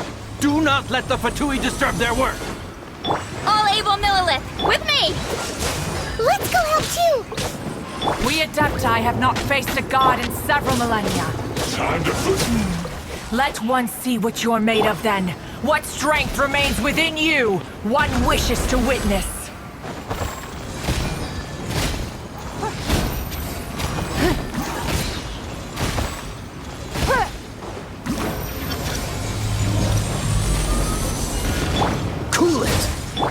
Steady as stone, as a good knight should. Looks like I went too far.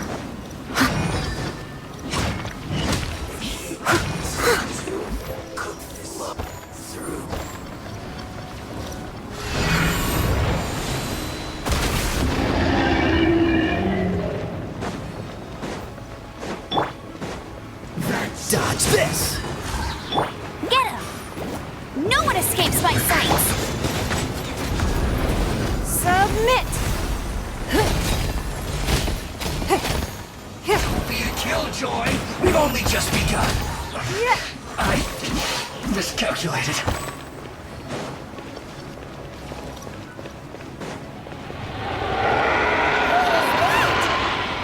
That is Osial's divine power. I am very familiar with it. Be careful not to get hit.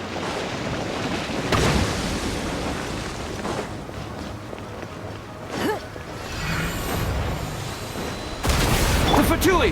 Their attacks are unrelenting! How daring. Snezhnai's diplomats will answer for this afterward. Every last one. Let's end this quickly! Freeze! I will end you. Stay. The ancient god's attacking again! There are so many Fatui too! We can't Were you about to say we can't hold them, children? Huh? Don't lose heart. Here, take this. This is Depthal energy! That light from your body, it's like the time in giant cars! Wow! It's Madame Jean's shockwave! This granny's really strong!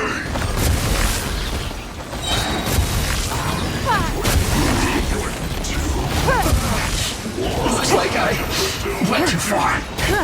My duty at an end.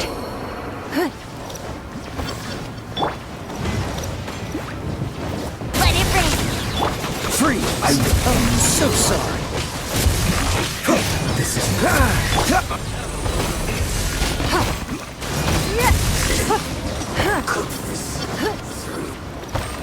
With the blood of the Chilean, I guard you against evil!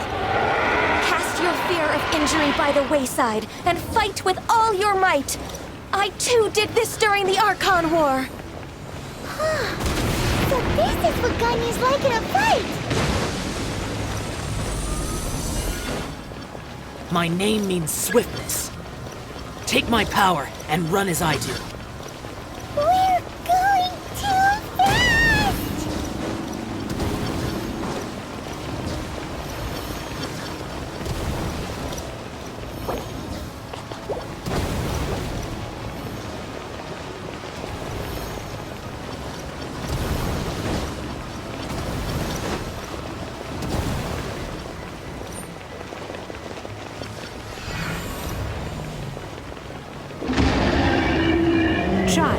You are strong in body and spirit. Perhaps you can withstand 3 forms of adeptal energy at once. This will hurt a little. Please bear with us. Once you've adapted, try to use them in battle.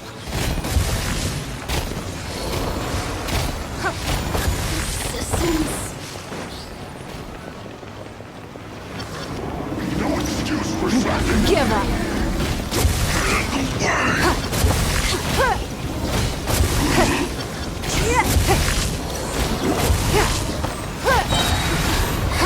Don't waste my time. Submit! Finished. Have a load of this. Frostbite.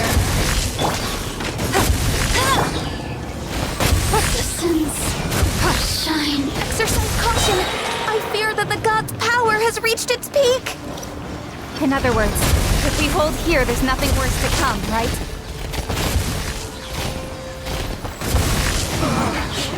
Looks like I went too far. Give up. I guess this is it. Cold cut. Submit! You're not going anywhere. Just put your back into it. The barrier. Look at so Dodge this. Don't waste my time. Your life is mine.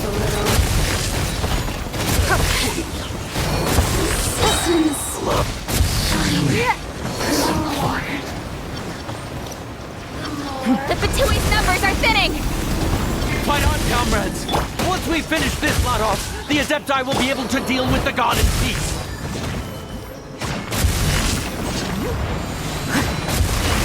I miscalculated.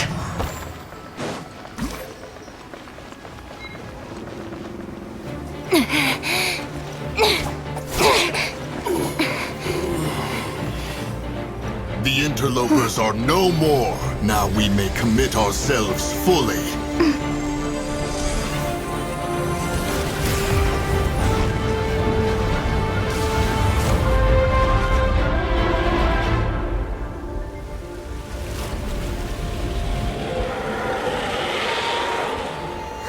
It's working! We just need to keep this up!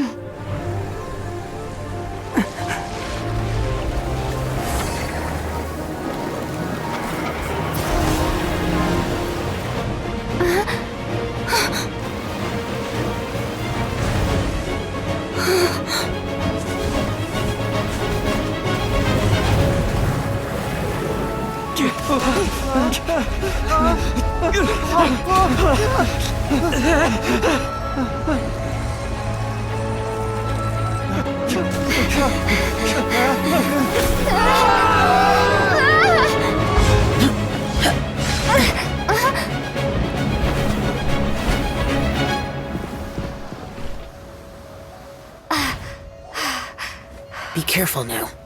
The Guizhong Ballista is destroyed. Without its covering fire, retaliation shall be difficult. But the Jade Chamber is our last line of defense. We can't give another inch, no matter what. I have another idea. What do you mean, Lady Ningguang? I'll sacrifice the Jade Chamber. What is the meaning of this? I understand. Traveler, lend me a hand. Farewell, old friend. Goodbye for now. Let us meet again in the future.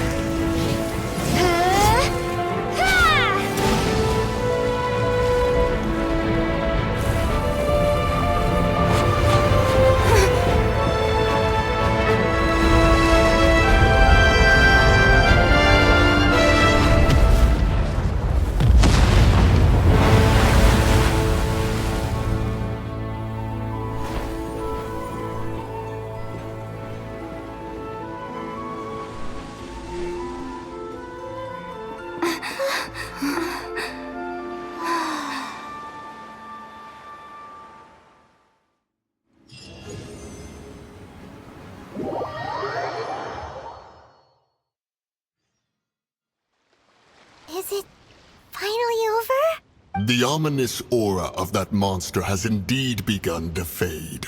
The effects of the Sigil of Permission last but a short time. It will be some time before the Overlord of the Vortex can make any waves again. We are indebted to you for your assistance. If the Adepti hadn't happened to be here, the future of Liyue Harbor would surely have been in great jeopardy. Save your flattery. We didn't just happen to be here. Surely you won't pretend to have forgotten the reason for which we came. Come now. There's no need for such harsh words, Cloud Retainer. I've heard that when Ningguang began learning to do business, she had already started setting aside part of her then limited income in preparation for building the Jade Chamber. At first, it was only the size of a small room, but with continued expansion, it has become the palace that lies before you now. It is a testament to Ningguang's entire life, both as a businesswoman and as the backbone of the Liyue Qixing. Seeing the Jade Chamber destroyed in the defense of Liyue means much to her.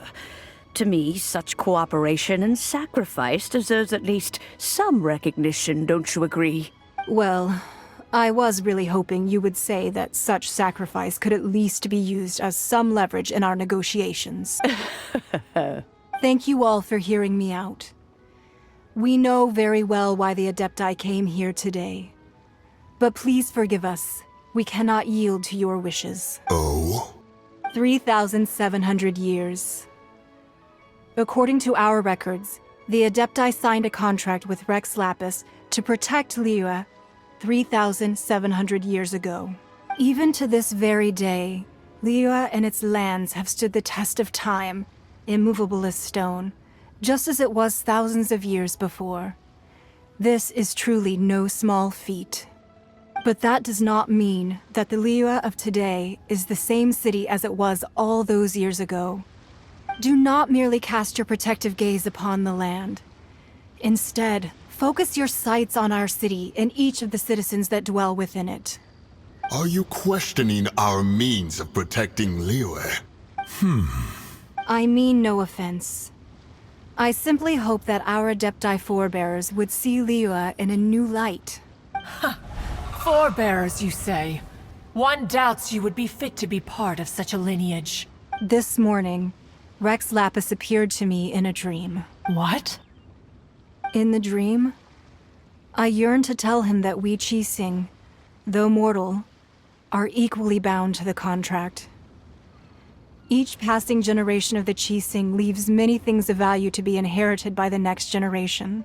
I also thought to tell him how the past generations of Qixing had strove under his rule to survive in our mortal world, establishing a network of contracts which has since come to be known as trade.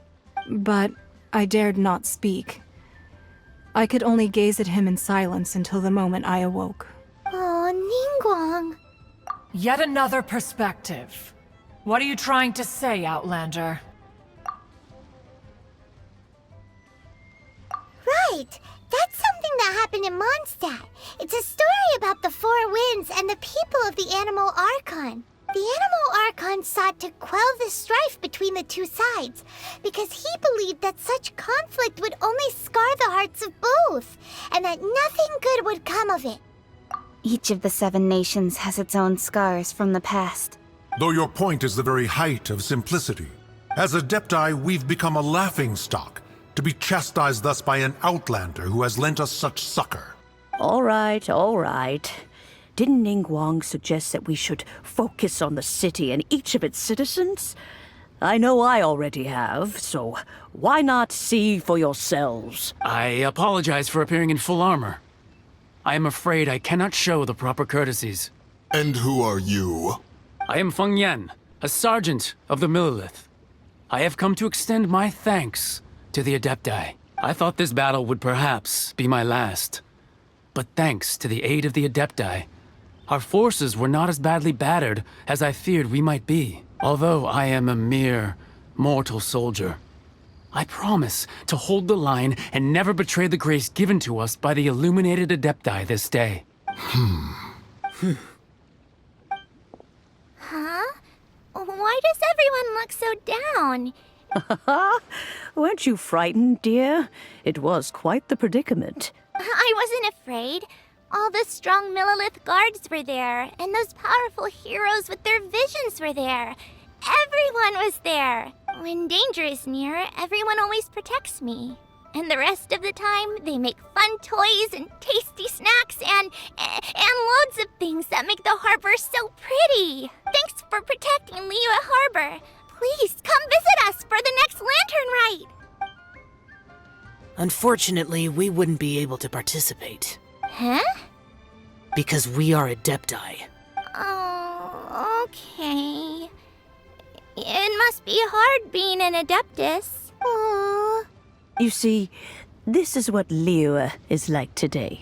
The country of contracts is grateful to the Adepti for their protection. But it is no longer necessary for the city to rely on the Adepti's power to solve every little niggling matter. Although their blood is weak, there is still strength to be found in those we call mortals. The time of contracts between gods and Liyue has long since passed. Now is the time of contracts between Liyue and its people. Seeing the port around us now, it is hard not to feel a bit out of place. Wouldn't you say so, Cloud Retainer? Your line of inquiry is askew. One did not spearhead this expedition to Liyue Harbor. Seems like the Adepti have had a change of heart. Let us return now. Eager to leave, Conqueror of Demons. Yes, one understands what the Conqueror of Demons means. The city of Liyue has changed much after our long separation. One fears that by the time one finally grasps the new contracts of Liyue, you humans would have once again changed the place beyond recognition. Fair enough. Away we shall, and return whence we came. Since we Adepti have consensus, then one shall persist no further. But how will we ensure that the Liyue Qixing will not simply exploit their power once we depart? In my view, that is still a thing to be guarded against. All right, Mooncarver, you needn't worry. It seems to me that this right of supervision is best left to the people of Liyue.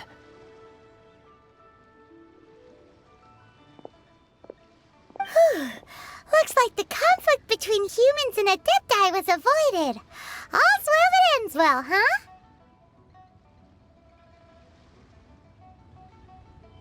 Oh, right! It's nice that we've got peace and all, but we're forgetting one thing. Child wanted to unleash the god so he could lure Rex Lapis out. But we were able to handle the Overlord of the Vortex on our own. So Rex Lapis never showed up. Oh, and speaking of that, don't we still need to get to the bottom of that Archon's death, too? Hyman doesn't get it. But isn't the strongest lead we have the Adeptiless rite of parting that we're organizing? No idea where Zhongli's gone. Let's ask for him at Wangshen Funeral Parlor.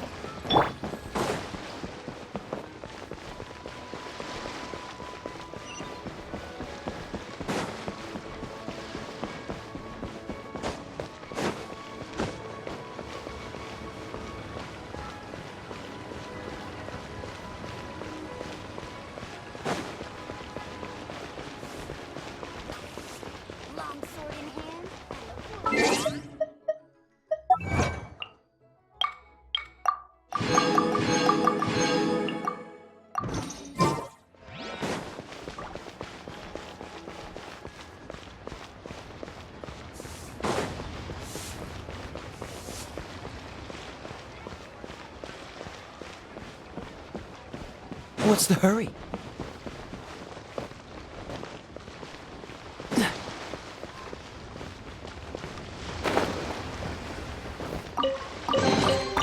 How fortunate.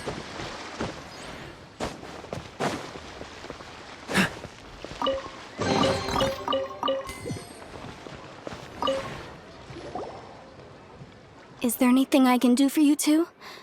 I'm afraid that Wangsheng Funeral Parlor isn't in the best state to receive guests. We've come to see Zhongli. Could you please tell him we're here? Unfortunately, Zhongli isn't here at the moment. It seems he went to Northland Bank. Doesn't the Northland Bank belong to the Fatui?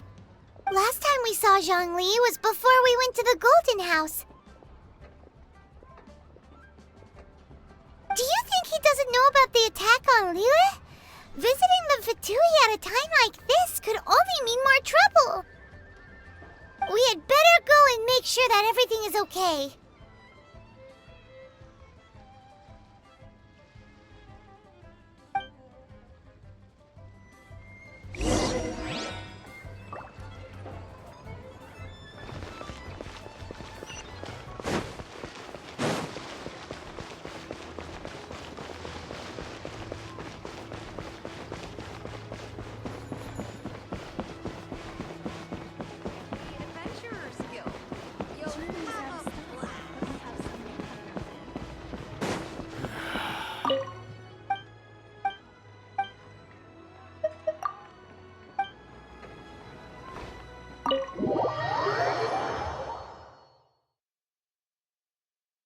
You call this cooperation between Harbingers? Cooperation involves communication, you know. Don't take it to heart, child. Besides, aren't you happy that you got to skip the formalities and bring chaos to the land? I'm sure you must have enjoyed that. Oh, it seems that some of your friends have arrived. Hey, it's Zhongli and Child. And you! You're also one of the Harbingers? It's you two. I believe we've met once before. In the city of Bards, was it? I'm glad you still remember my name. Ah, right. I imagine that it must have been rather hard to forget watching helplessly as something precious was snatched away from your friend. No, don't let her get to you! You've yet to gather the powers of all 7 elements, and our last battle at the Golden House was almost more than you could handle. So it might be best to keep things peaceful this time, seeing that 2 of the Harbingers are here. Well, if it isn't you two. This is our first time seeing each other since Liyue was nearly wiped off the map. This is certainly a bit awkward, wouldn't you say? Paimon knew that we should never have trusted a Fatui Harbinger. Oh, now don't say that. Sure, I may have misled you, but I never had anything against you personally. Besides, I thought we were getting along quite well together, didn't you? Except for that little tussle we had at the end. Nothing personal. We just have different views, that's all. Of course, you may very well hold this against me, but that's up to you. The real deceivers here are Senora and Zhongli. Curse them for leading me on. So actually, I think... Stop wasting time, child. There'll be plenty of time to chat once I'm through here. You remember the agreement, Morax. Now, if you would be so kind. The Gnosis, please. What in the world are you talking about? The contract is fulfilled. That which thou seeketh is now bestowed unto thee. For my promise is solid as stone.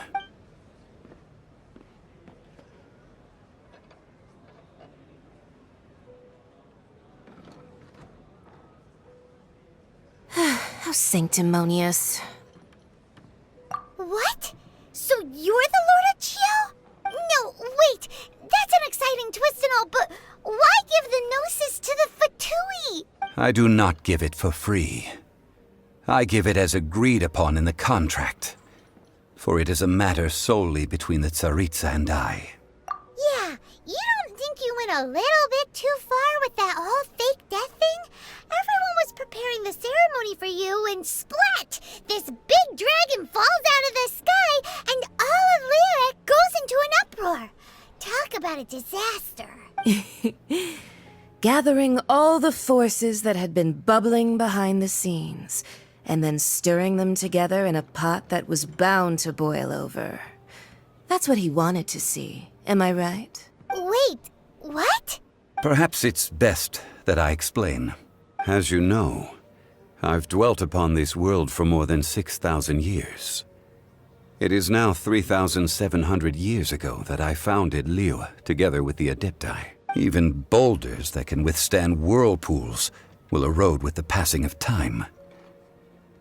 I kept convincing myself that cracks had not begun to form, and that the end of my time had not yet come, until one drizzly day. As I was strolling along the harbor, I heard a merchant tell one of his workers, "You finished your duties. Go ahead and call it a day." I stood motionless among the crowds, asking myself, have I already finished my duties? Oh, Zhongli. But as I began to consider relinquishing my divine role, I soon discovered that many reasons still remained to not hastily depart. Was Liyue, the city I had dwelt in for so long, already prepared to enter its next age? I decided that a test was needed in order to reveal the answer, so I feigned my own death, and gathered the cast of Child, the Adepti, and the Liyue Qixing to play their roles together on the stage that was Liyue. Indeed I was. The gnosis which I had kept for so many years suddenly seemed to have lost its meaning. That's right, which is why I continued to safeguard the gnosis until now. So you mean that if the chaos ever reached the point of no return, you would simply appear and use your divine powers to bring Liyue back under control? Of course, and it would have been all too easy for him too. Just as a child quickly matures after losing their parents, so has Liyue matured when faced with the death of its deity. In the end, the resolution to all that has transpired was even more satisfactory than I could have hoped for. Take the Adepti, for instance. Owing to their years of seclusion, they were the least informed. Yet when faced with a crisis, they commendably showed the greatest amount of restraint possible. Not only did they manage to cooperate with the Qixing, but in the end, they even made efforts to understand the hearts of the people.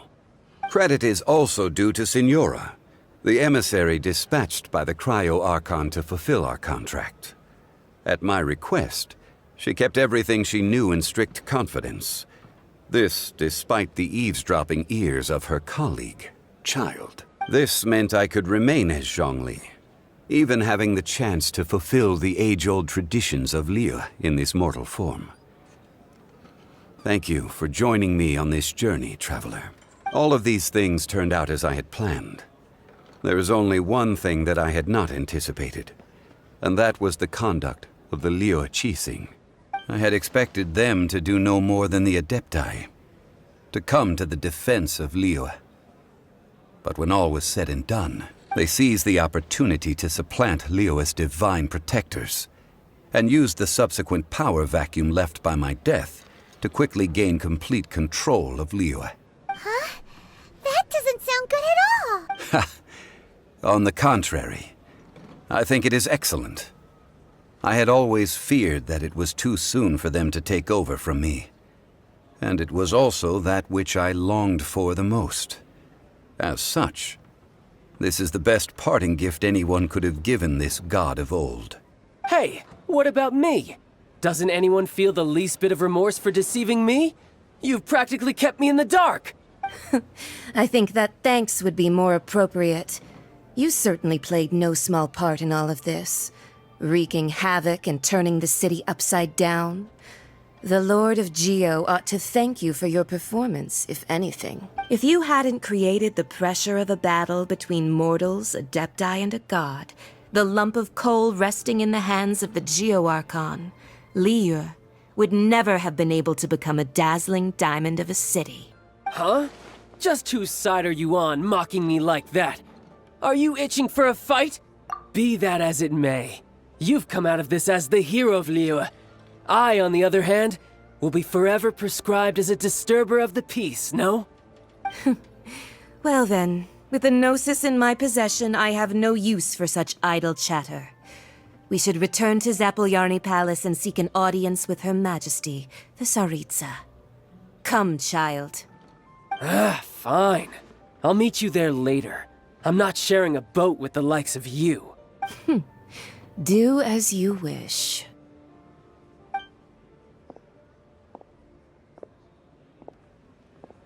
Now then, is there anything else you wish to ask me?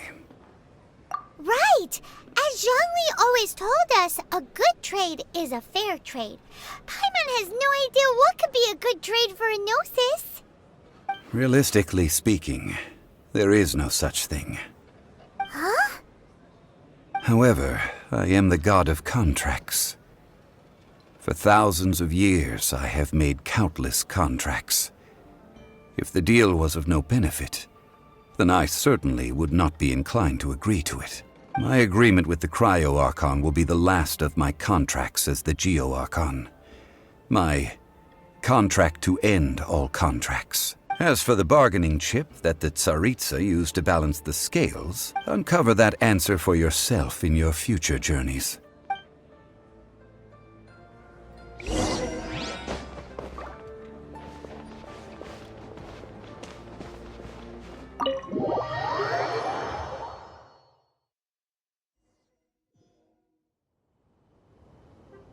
Today's the day of the rite of parting. Although the star of the show is fake, we spent so much time trying to organize it, it would be a real shame not to go there now.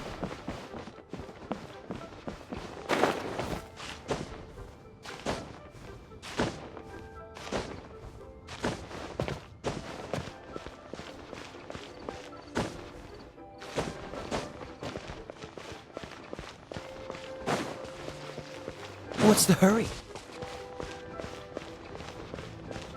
Oh, well, since we're going through with this rite of parting, I guess it means that those rumors hit the nail on the head. So Rex Lapis is really... But they didn't catch the culprit, did they? Oh, come on. Do you think that the assassin could have been a normal person? You know what I think. I don't think any of the gossip on the streets you hear from those shady types is worth anything.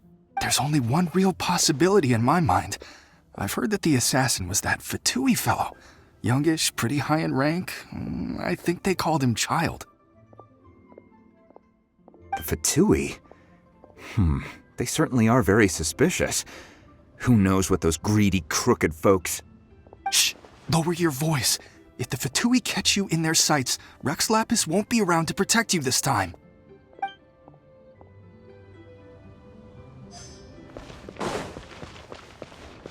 You know that god from the ocean couldn't have just shown up out of nowhere.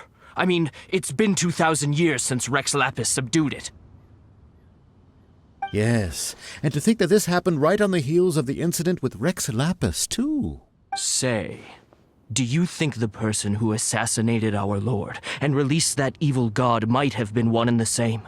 Now that you mention it, that's very possible.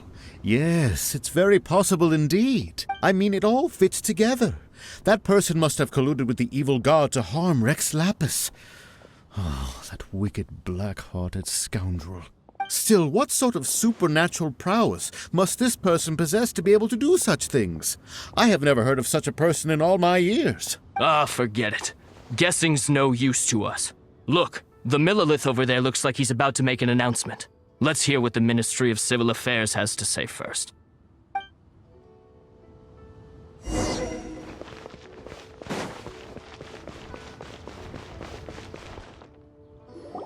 Hear ye all! The Qixing's words.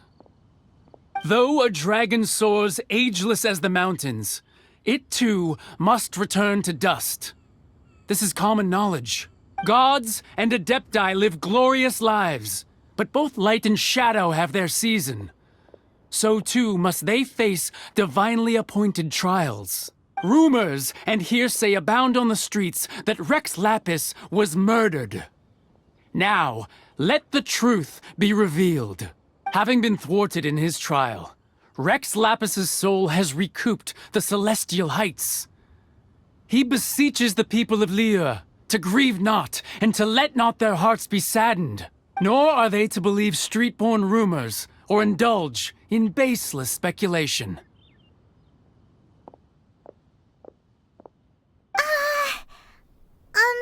Paimon needs a translation on what the...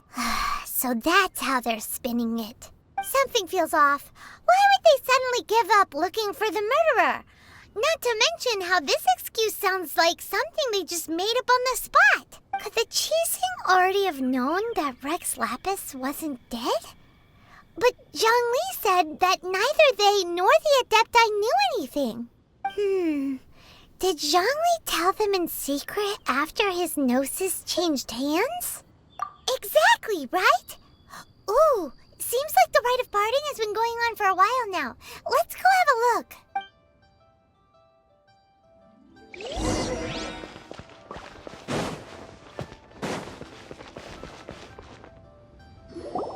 Look, it's Ningguang and Keqing. Are they saying something? Are their speeches over? As said previously, Rex Lapis's soul returning to the heavens is the end of the contract. And it is also the end of an era. 3,700 years of contracts burnt and reduced to ash.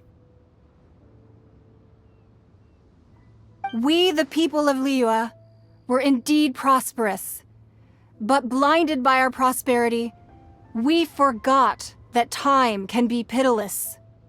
The long, unending dream of our Archon walking among us. Now that we have awoken from our dream, we must learn to say farewell. Will you stand with us as we re-establish our contracts? As we build a new age of prosperity? So concludes the words of Her Eminence the Tianquan. Does Her Eminence the Yuheng have anything to add? Huh? Is she looking this way? Traveler. Yikes! She really is looking our way! Is that the traveler who they say defeated the ancient god? So young. The Liyue Qixing always repay their debts. And as you have heard, our eyes see far and our reach is long. Name your price. You deserve that much. Whoa.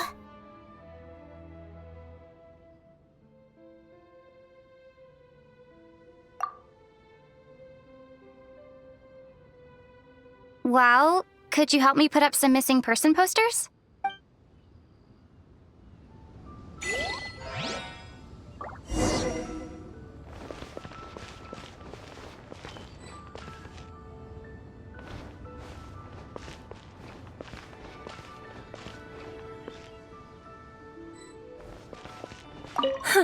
And to think I'd put my best perfume on before coming here, thinking you'd like it.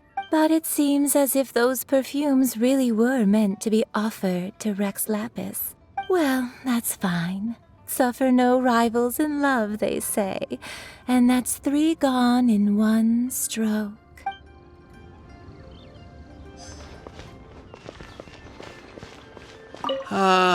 Rex Lapis. Rex Lapis. Now that I think about it, if everyone's of the same mind as me, perhaps mementos for Rex Lapis might be the best short-term business opportunity.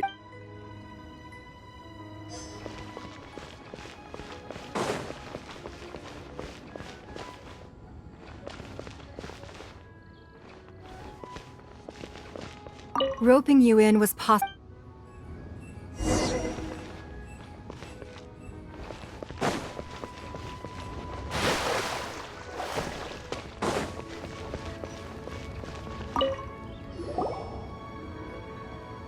Hey, Zhongli! Look at this. Everyone in Liyue is caught up in their emotions, thinking that they'll never see Rex Lapis again. And here you are looking all relaxed. Why would I not feel more at ease after laying down the burden I have borne for 3,700 years? Right. If the two of you can spare the time, I should treat you to a meal at the Xinyue kiosk. Ha! That sounds like big talk, Zhongli. Paimon might have believed you if you were treating us to some third-round knockout, but you'd have to pay out your nose just to stand inside Xinyue kiosk. Are you sure you can afford it? You're right. I do lack the Mora. But why would Morax lack Mora? As the Rex Lapis Morax, I can easily create Mora. But since I have chosen to walk this earth as the mortal Zhongli, I should abide by the same rules that mortals do. When I was journeying with you, though I still had the Gnosis in hand, I knew that I must soon retire from my role as an Archon, so I had to rehearse a little for my new life. Oh, no wonder! Paimon gets it now. You didn't look at the price tags when we were spending because you've never had to. But since you weren't used to not being able to just make more Mora as and when you wanted to, you had to try becoming a parasite to society who lives off of other people's credit. Well, we were only spending Fatui money. You don't have to say it like that. In the City of Commerce, we do not merely exchange money or goods. The Archon Morax could never experience life as the true mortal Zhongli could, no matter how many times he descended to be with his people. I must thank you for that. I will treasure the memories that I made as Zhongli, traveling the streets of Liyue with you. That is true. But there is no journey that does not end. No meetings without partings. Paimon thinks that we should make a move and continue our search for the Seven. I fear that continuing your journey may be difficult. The nation has been closed by order of its deity, the Electro-Archon Ball. And just as the people of Liyue preferred to call me Rex Lapis, she too goes by another name among locals in Inazuma. Paimon thinks we've heard that one before. Raiden? That is the case. And since Raiden is also the Shogun of Inazuma, people call her the Raiden Shogun. That said, though people at the wharf were saying that the situation in Inazuma is very tense, Paimon doesn't remember that always being the case. It wasn't that bad last year. Zhongli, since you're Rex Lapis, shouldn't you know something about what's happening there? Just how did Inazuma become a closed nation? It's because of visions. Visions? When faced with circumstances beyond their control, humans often bemoan their lack of power. But if a person shows true strength of will at a desperate and fateful moment in their life, the gods will look upon them with favor. This is what visions are. Magical foci bestowed upon those who have been acknowledged by the gods. That's how people in Teyvat see it. But starting from last year, the Raiden Shogun began promulgating the Vision Hunt Decree. Vision Hunt Decree? Yes. It was an order to seize all visions within Inazuma's borders, and to inlay them upon the hands of the statue of the omnipresent god.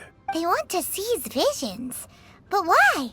Aren't visions blessings from the gods? I should think that in the Raiden Shogun's eyes, it is precisely because they are divine blessings that they should be under the sole dominion of divinity. Whoa, that's harsh. The Animo Archon is the god of freedom, and the Geo Archon is the god of contracts. For her part, the Raiden Shogun is the god of eternity. It seems as though she has finally decided to eliminate any unstable elements that could pose a threat to her eternal realm. The fact that even I, the oldest of the seven, have now passed away, will only strengthen her resolve to pursue eternity. Knowing her, she must have again quoted that adage she is most fond of when proclaiming that decree to her people. 7 ideals for 7 gods, and of these, eternity is nearest unto the heavenly principles. All right then. Was there anything else you wish to know? Well then, I suppose you'll have to find a way to get inside this closed nation. Have patience. I suspect that some serendipity must first come into play.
children, come, come.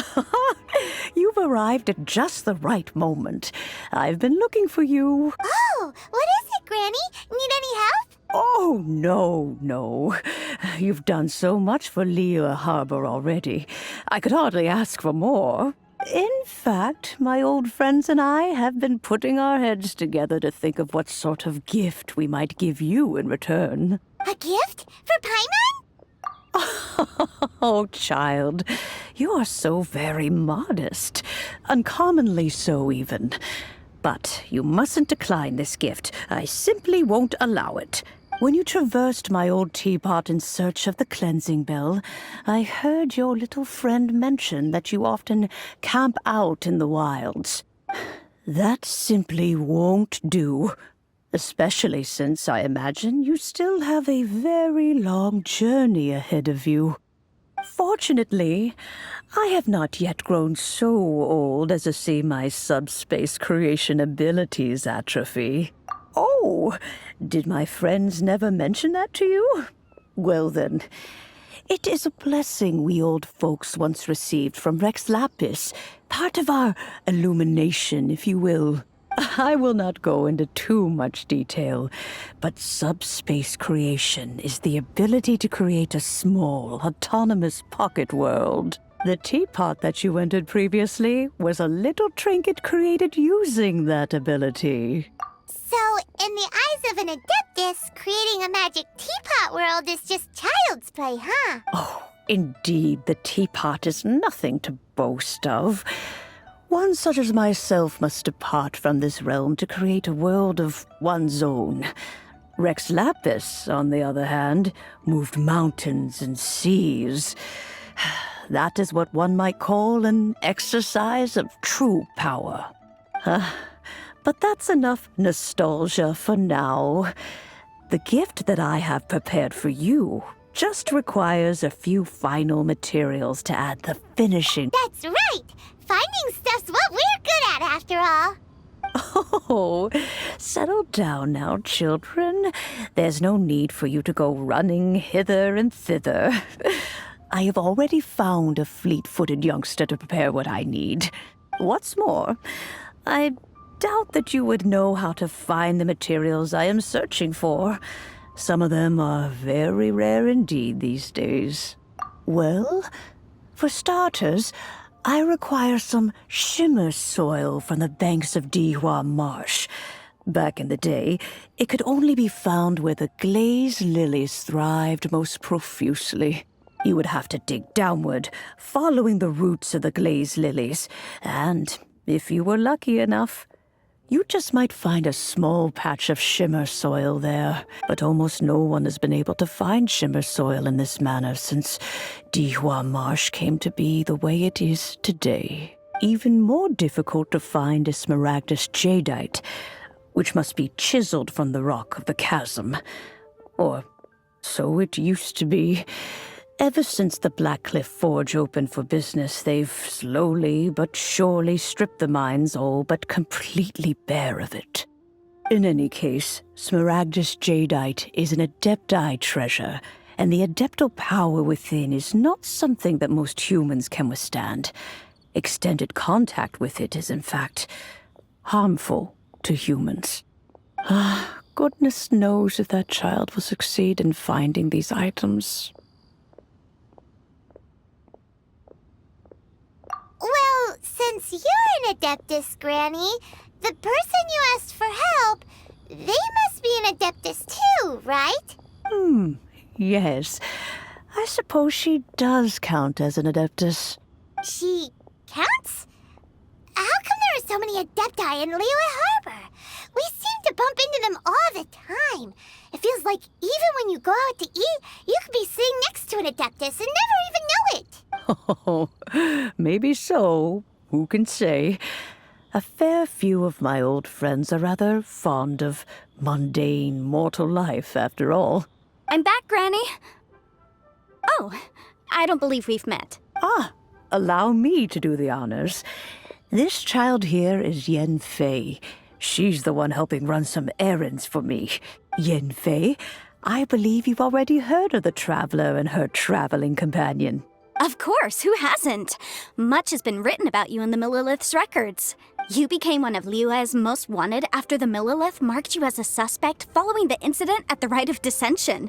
After which, you fought off the Millilith at Julian Karst and made contact with the Fatui, before finally defeating an ancient god together with Granny and her associates, and subsequently being cleared of any and all suspicion by the Qixing. What a shame. A shame that we didn't meet sooner. If we had, well, I can't say that I would have been able to clear you of suspicion immediately, but it certainly would have been less, embarrassing for you. Allow me to introduce myself once more. I'm Yanfei, a legal advisor. Got a legal problem? You can come right to me. Oh, yes, here's my business card. You'll find it has my contact details and office address. Keep it handy. If you have an urgent issue, just leave me a note at this address. Oh, and I almost forgot to mention, I offer a very generous discount for first-time customers. All right, Yanfei, all right. Let's get to the business at hand. I do not think these two are in any dire need of legal assistance at the moment. You'll have to excuse Yanfei. She's always been like this, ever the talkative one when it comes to her own affairs. Paimon was gonna ask the same question. You seem really different from the ones we've met before. An Adeptus? I guess. Kinda. My old man said he was one anyway.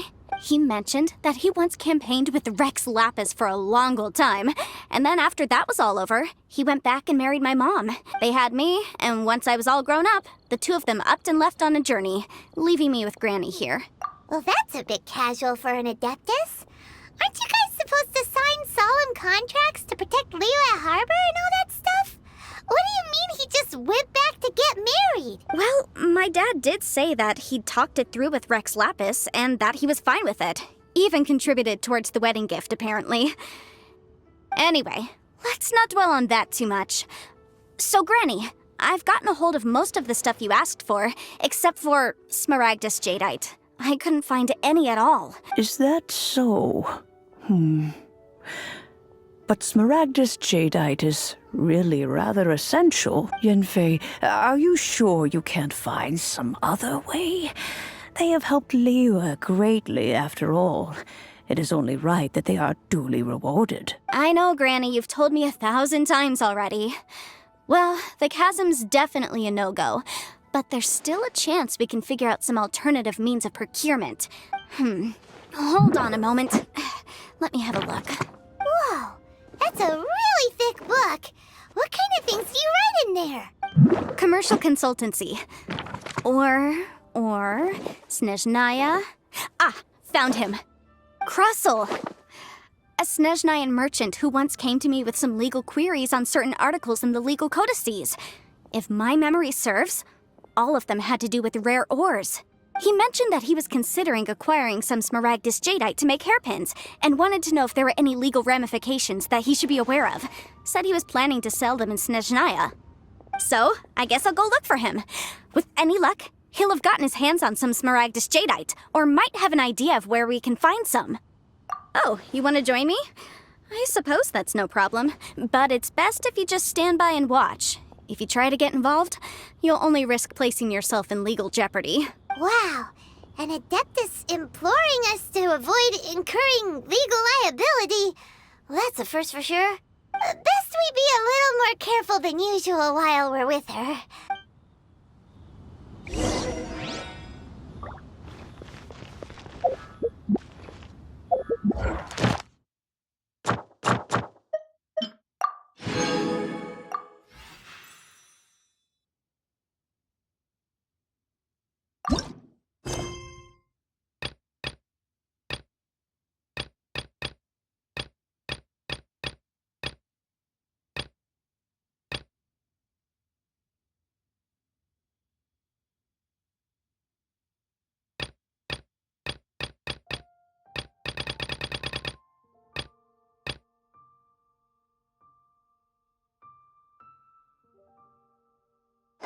I didn't know you were such a slacker.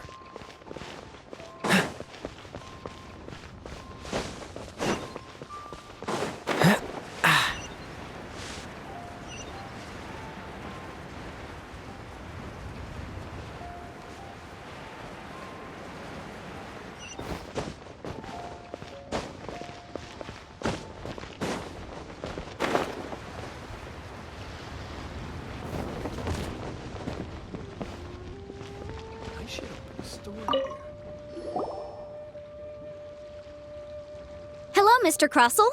How's business been? Oh, good, very good. All thanks to your advice, Miss Yanfei. What brings you here today? You're too kind. I was simply doing my job. Now, I believe that the last time we met, you mentioned that you were looking to source some smaragdus jadeite to make hairpins. Have there been any further developments on this front? Well, yes. As a matter of fact, in the end, I did acquire a small piece of smaragdus jadeite and had it fashioned into a pair of hairpins. Miss Yanfei, might I presume that you have an interest in the hairpins? I must apologize. I've already rented them out to a lady named Zhi Qiao. If you'd like to inspect them, you may have to wait quite some time. Wait, isn't smaragdus jadeite really rare? Aren't you worried about the hairpins getting damaged or lost while they're being rented out? No, I'm not worried in the slightest, because I signed a contract with Miss Zhi Qiao before renting them to her. The contract makes it quite clear that if she loses or damages the item in question, she must compensate me for its full original value. In return, I included a clause that guarantees the smaragdus jadeite is genuine, with a penalty of 10 times the item's value payable by me to Miss Zhi Qiao in the event that it is shown to be a fake. Guaranteed genuine, with 10 times the value payable if this claim is shown to be false. Yes, these terms are very clear indeed. Of course. This way, both the client and I have the assurance we need. To ensure fairness, each of us has retained an original copy of the contract. In that case, might you know where Miss Zhi Qiao lives? We'd like to pay her a visit and have a look at the hairpins. Oh, of course. She wrote her address down when we signed our contract. Here, I'll mark it on your map for you. Thanks a lot, Mr. Crossell. We'll be off now.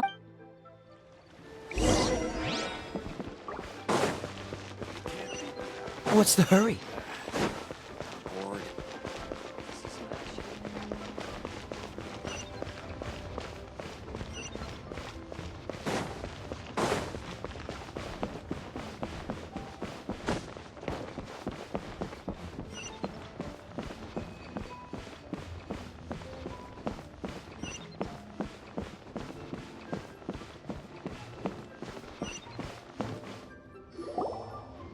Oh, whatever shall I do? Yes, that's me. Is there something I can help you with? How do you do, Miss Zhi Qiao? We understand from Mr. Crossell that you recently rented a pair of hairpins from him. My associates and I are very interested in them. Would you mind letting us take a look at them? The hairpins? I can't lend them to you right now. I've lost them. I don't know how it could have happened. I always kept them right by my side, and I hadn't even worn them yet. I spent so much money on them. If I have to pay their original value, there's no way I could come up with that amount of money on such short notice. My family is in the ore business too, but business has been suffering ever since the chasm was sealed off. We now have a backlog of paid-up orders just sitting around, so we've been having to purchase some stock from other ore merchants to complete them. A big banquet is coming up in a few days, and several ore merchants I know of will be there. I need this opportunity to mingle and discuss prices. That's what the hairpins were for, to keep up appearances. I can't have them looking down on me, but now that I've lost the hairpins, what will I do? Why does Paimon have a sudden strong sense of déjà vu? Would you really? I sent a commission to the Adventurers Guild, but I haven't heard anything back from them yet. Hold on. Don't run off looking for the hairpins just yet. Miss Zhi Qiao, would you let me have a look at the rental contract you signed? Huh? Well, I mean, sure, I have it right here. Here you are. Let me see. That's right! Yanfei said she's a legal advisor, didn't she? Maybe she can help Zhi Qiao somehow. True. Though surely there must be a win-win solution. Right. I finished reading the contract. The terms are very clear, and they do indeed stipulate that you must pay Mr. Crossell the original value of the hairpins as compensation for the loss. Furthermore, the contract also expressly states that the amount of compensation must take current market prices into account. And given the rarity of smaragdus jadeite, I fear that the final amount of compensation may end up being significantly higher as a result. Even higher? Oh, no. Uh-oh. Juchao looks like she's about to faint. However, all of this is assuming that it is indeed genuine Smaragdus jadeite that was inlaid into the hairpins. Did you really have to pause before saying that part? Anyway, the hairpins are lost, so how exactly would we be able to find out if the jadeite is genuine or not? Whichever way you look at it, we've got to start by finding those hairpins. Except that if we found the hairpins, there'd no longer be any need to check whether the jadeite is genuine, would there? Seems right. Please. Please, Don't trouble yourselves over this. The fact is, I lost the item and I should pay compensation per the contract. However much it is, I will have to pay it. My family are merchants, after all. It's vital that we keep our word and respect our contracts. Now that it's come to this, I really shouldn't keep Crossel in the dark any longer. I'll go and inform him of the issue and then negotiate the amount of compensation. Yes, legally speaking, it seems this is the most sensible course of action. But before that, I have some questions about the hairpins. So hold on a moment, Mr. Chow. When you first touched the hairpins, what did you feel? What did I feel? Well, I remember that the gemstones set into the pins were perfectly smooth to the touch, like the finest quality jade. My family has seen much jade pass through its hands in the past, so I am quite certain of my judgment in this matter. Smooth to the touch. Finest quality jade. No, it's nothing. I just need to re-examine a few things. Let's head over to Mr. Crossel's.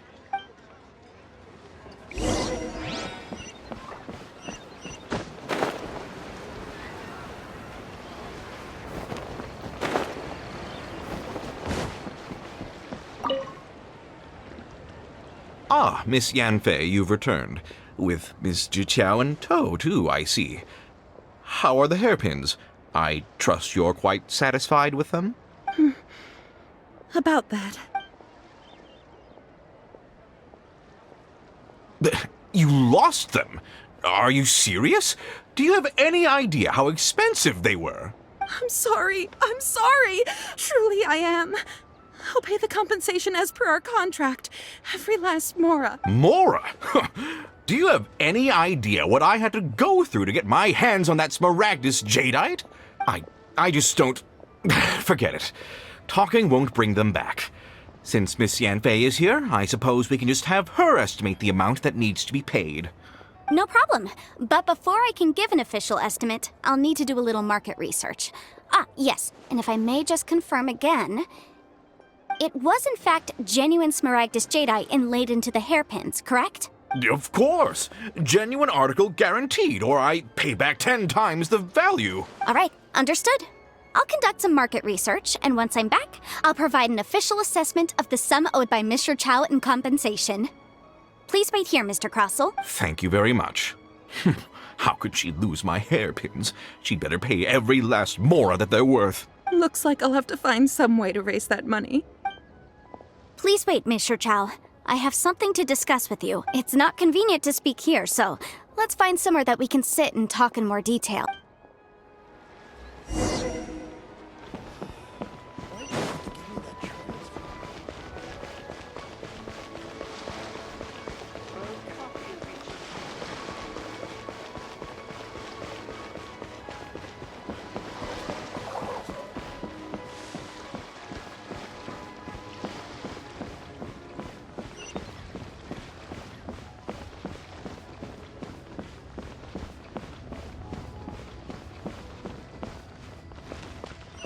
Just like to make people smile.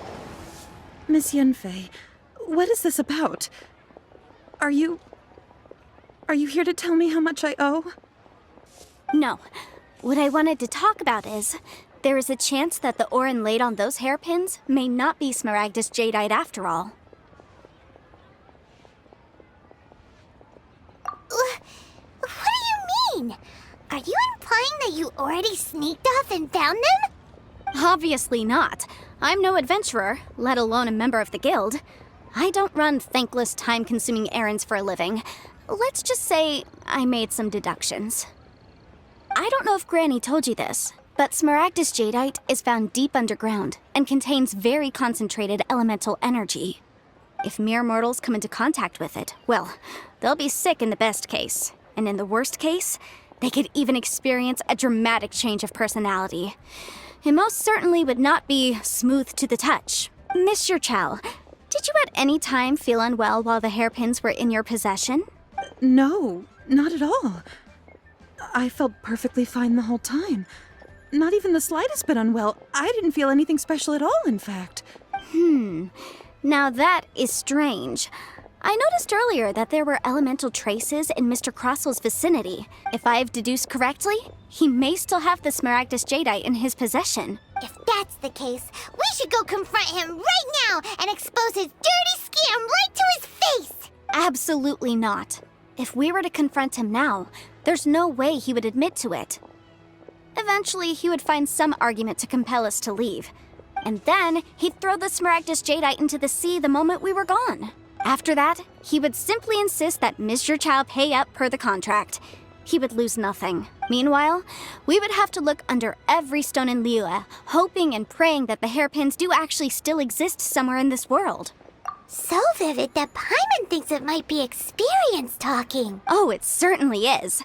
I've seen my fair share of situations like this, and brute force methods are certainly one way of resolving them. Fortunately, I have far more elegant solutions at my disposal. I'll share them with you in due course. Well then, since you're so experienced in dealing with problems like this, perhaps you could help me, Miss Yunfei. Oh, that won't be a problem. But first, Mr. Chow, could I ask you to please sign this contract? Huh? Does there have to be a contract for everything? Paimon can't even keep track. It feels like Yanfei is even more concerned with them than a certain someone else we know. These are my formal terms of engagement. Everything prior to now has just been pro bono advice. But for me to investigate any further, I require a written contract. Any work commissioned but not bound by a contract cannot be relied upon. I understand. Then I will be glad to place this matter into your capable hands if you will take it, Miss Yunfei. No problem. Just sign here, and I'll sign too. Okay. Now write your address here, and then sign on this page as well. And I'll also need your signatures on pages 5, 7, and on the very last page. Finally, if you could just use this ink pad to make a handprint over here. This contract has so many pages. Paimon's all out of brain juice again. All right, that should do it. My fees are the same as always, and they're written in the contract. Have a look through and let me know if you have any questions. I've had a read through. Everything checks out. Well then, here's your copy of the contract. I will retain the other copy. Not for now, no. Despite how intractable this problem might sound, it will actually be quite straightforward to resolve, once we've got some things squared away. I don't believe you have been part of an investigation like this before, in which case, hopefully this should be quite the experience. Miss Yunfei, I have to ask, why are you helping me? Because, as it happens, I'm currently trying to acquire some Smaragdus jadeite myself. I noticed strong traces of geo-energy around Mr. Crossel, so perhaps he has, in fact, secured some. Whether he actually made it into an item of jewelry or not is a separate matter, but either way, it's a lead. As long as we follow it, who knows? We might just be able to get our hands on some Smaragdus jadeite. Also, the idea of someone abusing the law to their advantage, I won't stand for it. But again, let's not dwell on this. Let's go to... where can we find someone who processes ore? Ah, I've got it! Let's pay a visit to Chateau, the boss of the Jade Mystery.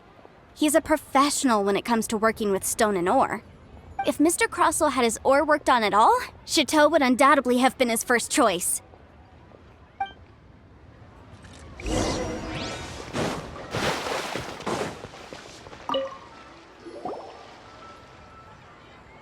Why, hello there, honored customers. Welcome to... Oh, it's you, Miss Yanfei. Is something the matter? Surely not more spurious claims that my jade betting is rigged and no one can ever win? Oh, I swear on all that is sacred. No, nothing of the sort. Has a Snezhnine merchant named Crossel enlisted your ore processing services recently by any chance? A Snezhnayan merchant named Krosel, you say? I do remember that. He brought me a piece of ore, claiming that it was Smaragdus jadeite.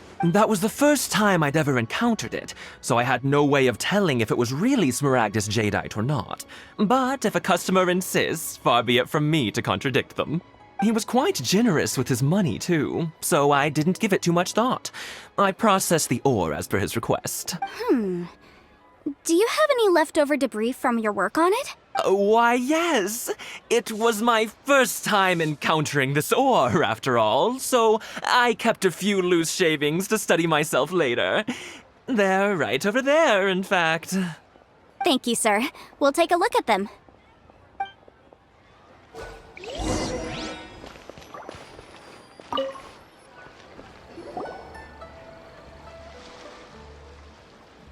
Huh?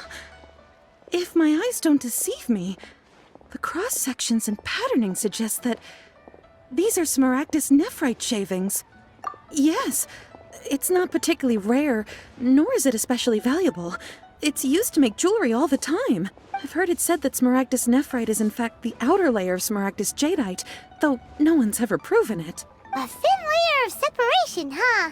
If you must see for yourself, try examining these shavings for traces of elemental energy. Smaragdus nephrite is an entirely ordinary ore, containing no elemental energy whatsoever. Is that so? Well, we might as well give elemental sight a shot. So, did you find anything? So they really are different. But wait, how come Jichao was able to tell what it was just by looking at the shards? That's pretty awesome.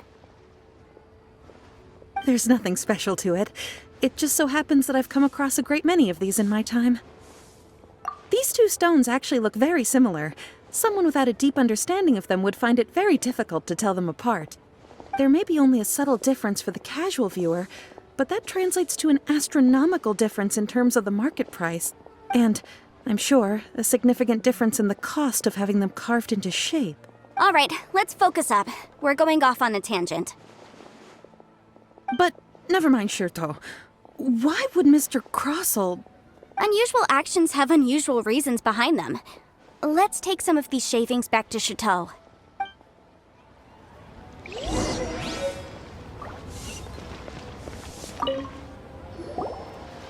Miss Yanfei? Might I be so bold as to inquire? If you could just confirm for me once more, sir. Mr. Krosel did indeed claim that the ore he brought to your store was in fact Smaragdus jadeite, did he not? Yes, that's right. I still have a record of the job with me, in fact. Here. It says quite clearly, 1 chunk Smaragdus jadeite, uncut. Then I have no further questions. But could I borrow the processing record and these stone shavings? Of course. But might I ask why you need them? Oh, I have my reasons. Yes. Please sign here on this affidavit. This document shall serve as signed proof that these stone shavings originated from the, ore that Mr. Krosel brought to your store. Please read it carefully. Yes, I see. Forgive me for asking again, Miss Yanfei, but might I know the nature of the incident on this occasion? I wouldn't say there's been an incident, just a minor issue. Thank you, sir. I'll take these with me. With this hard evidence to back us up, Krosel won't dare try to deny what— On the contrary, this is far from sufficient to build a case. We need to find something a little more compelling. If you want to make jewelry, you need a professional jewelsmith. Let me think. Jewelry. Nope. Aha! Got it! Singxi. She often helps people to find a jewelsmith. Let's go pay her a visit. Well, that was quick. How come you know so many people? Because lots of people come to me for legal advice every day. As you know, Liyue Harbor is the city of contracts. And contracts, well, I should say laws, are very important to us. But the amendments made by the Tianquan to our laws are unnecessarily complicated. How can I put this? It just seems like they're hard to understand and impossible to finish. As such, legal advisors like myself provide quite the popular service indeed. So you help them make sense of the law. But didn't you say that it's hard to understand and impossible to finish? Yes, well, that's no obstacle because I've memorized all the legal codices. You memorized them? You sound surprised. Knowing the law inside out is a legal advisor's bread and butter, you know? Oh, this has nothing to do with being an adeptus. I just like reading things. Again, with that casual tone. Well, that's that then. Let's go look for Singsi.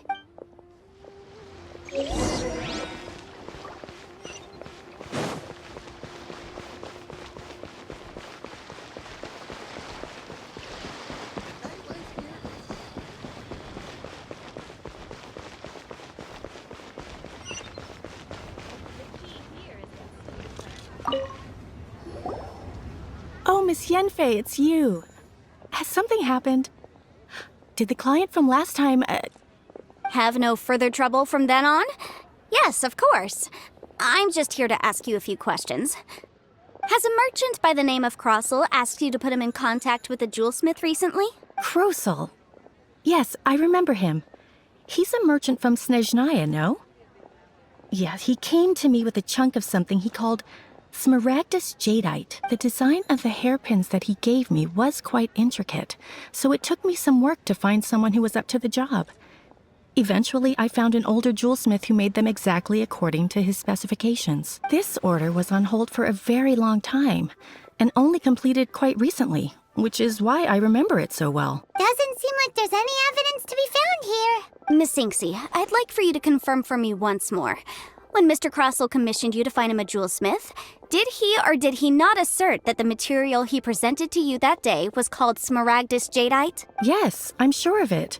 The hairpins were made using many expensive materials, and the asking price was quite high, so we had to put this transaction on record with the Ministry of Civil Affairs. Mr. Crossel wasn't very familiar with the necessary procedures, so I filed it on his behalf. I also kept a copy for my own records. See for yourself, the item is called Smaragdus Jadeite Twin Phoenix Pins. The inlaid gemstone is recorded as Smaragdus Jadeite. The document even has the official seal of the ministry on it. Thank you, Singsi. Now, could you let me borrow this document? Sure, it isn't serving much purpose here anyway. I take it then that there's been some more trouble? Nothing you need to worry about, just a minor issue. I'll return your document as soon as I'm done with it. Thanks again. Why is everyone's first reaction always to assume someone or something is in trouble? I believe we have almost all the evidence we need. We just need to make one last trip. Let's go to Boo Boo Pharmacy to speak with Dr. Baiju. The weirdo with the snake around his neck? What do you want to speak to him for? Because only he can provide an authoritative statement confirming that Smaragdus Jadeite is harmful to the human body. Once we have this final piece of evidence in our hands, we can wrap this case up.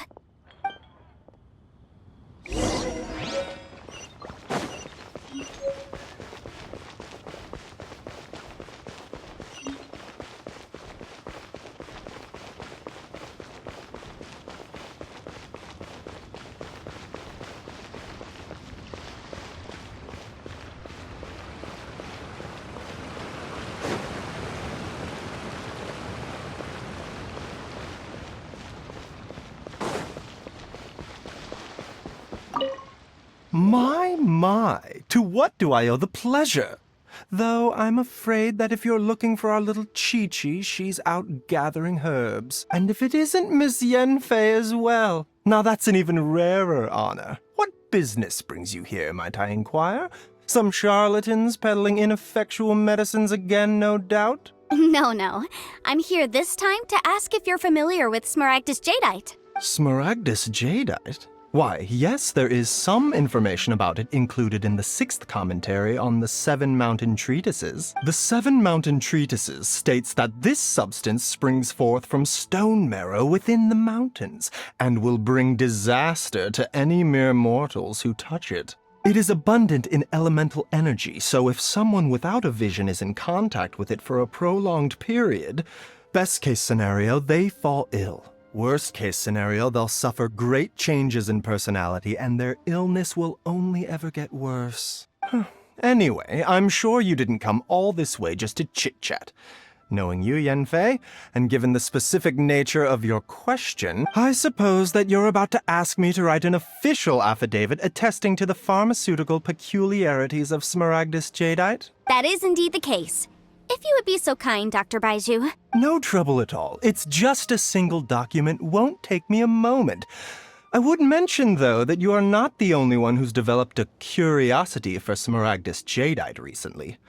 A Snezhnayan merchant came to ask me about it not long ago. But after I gave him my reply, his expression shifted to one of remarkable disappointment. I wonder, Miss Yanfei, if your pressing business might be related to this Snezhnayan merchant? Ah, you needn't concern yourself about that, Dr. Baiju. Thank you for penning us that document. I'll make sure to compensate you in due course. You're too kind. Take care now. That Baiju guy is as weird as ever. Is it just Paimon, or does it feel like he was fishing for something back there? Dr. Baiju's always been like that. Well, we have the evidence we need. Let's go find Mr. Crossell.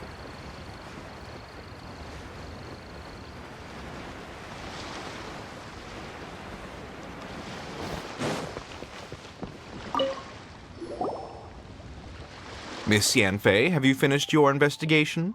I trust you will now be in a position to assess the compensation due. Yes, my investigation is indeed concluded. I can now provide a final figure for the amount payable. Wonderful. Well then, please, could you do the honors, Miss Yanfei? Of course. According to the stipulations of the contract, Mr. Crossell, you must pay Mr. Chow 10 times the original transaction price in Mora. Sure. Wait, what?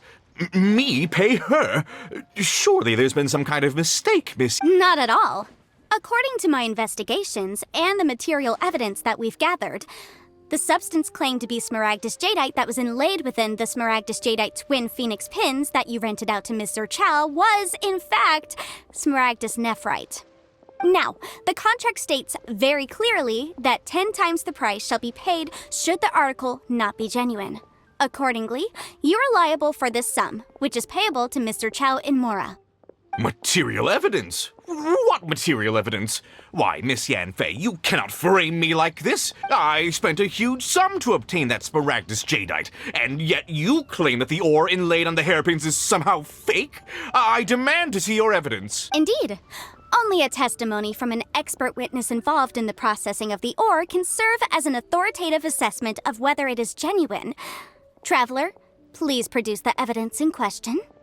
This is a processing record from the Jade Mystery, along with stone samples and an affidavit signed by the business owner, Chateau. Seriously? Even the boss there couldn't differentiate between Smaragdus jadeite and Smaragdus nephrite. How does this prove anything? In any case, Smaragdus nephrite is the outer layer of Smaragdus jadeite. So I had him cut away the nephrite, he returned the valuable jadeite core to me, and some nephrite samples remain in the store. What am I missing exactly? That's an unsubstantiated belief. Well, your claim that my ore is fake is just as unsubstantiated. And we are here to talk about evidence, aren't we? Ugh. Looks like our first piece of evidence. Hard evidence. Something legally binding. We have just the thing. Show him, Traveler.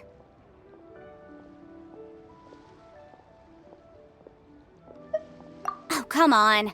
I meant the backup copy of the document from the Ministry of Civil Affairs. The one we got from Xingxi of Mingxing Jewelry. This document proves that my hairpins are the real deal, doesn't it? This is the Ministry's seal, after all.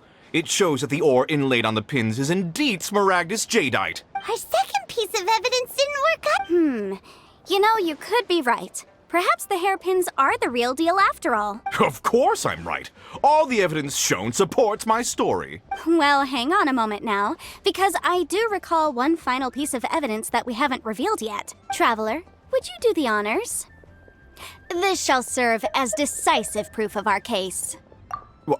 What's this? Smaragdus jadeite springs forth from stone marrow within the mountains and will bring disaster to any mere mortals who touch it. Sustained contact with Smaragdus jadeite over a prolonged period will, in less serious cases, cause a mild malady, while in serious cases, the patient may suffer a dramatic change of personality and fall seriously ill. Mr. Crossell, were you aware of these peculiar properties of Smaragdus jadeite?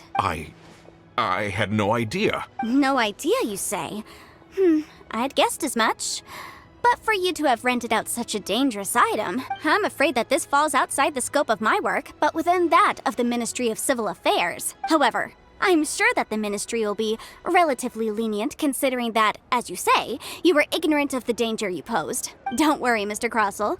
I will make sure that all the evidence presented here will be handed over to the Ministry. I trust that you'll give them your full cooperation in their investigations. What? Wait! I knew. Oh, so you knew? Oh, dear, Mr. Crossell. But if you knew of Smaragdus jadeite's dangerous properties beforehand, why would you— Huh? No, The hairpins aren't actually inlaid with genuine Smaragdus jadeite? Is that what you were about to say? You do understand, Mr. Crossell, that this means that you will have to pay Ms. Zerchow 10 times the original price in Mora? Mr. Crossell, your answer, please. My client and I are waiting. Yemp, he's seriously intimidating right now. It's like she's a different person. I admit it. I confess. The ore I had inlaid on those hairpins was Smaragdus nephrite.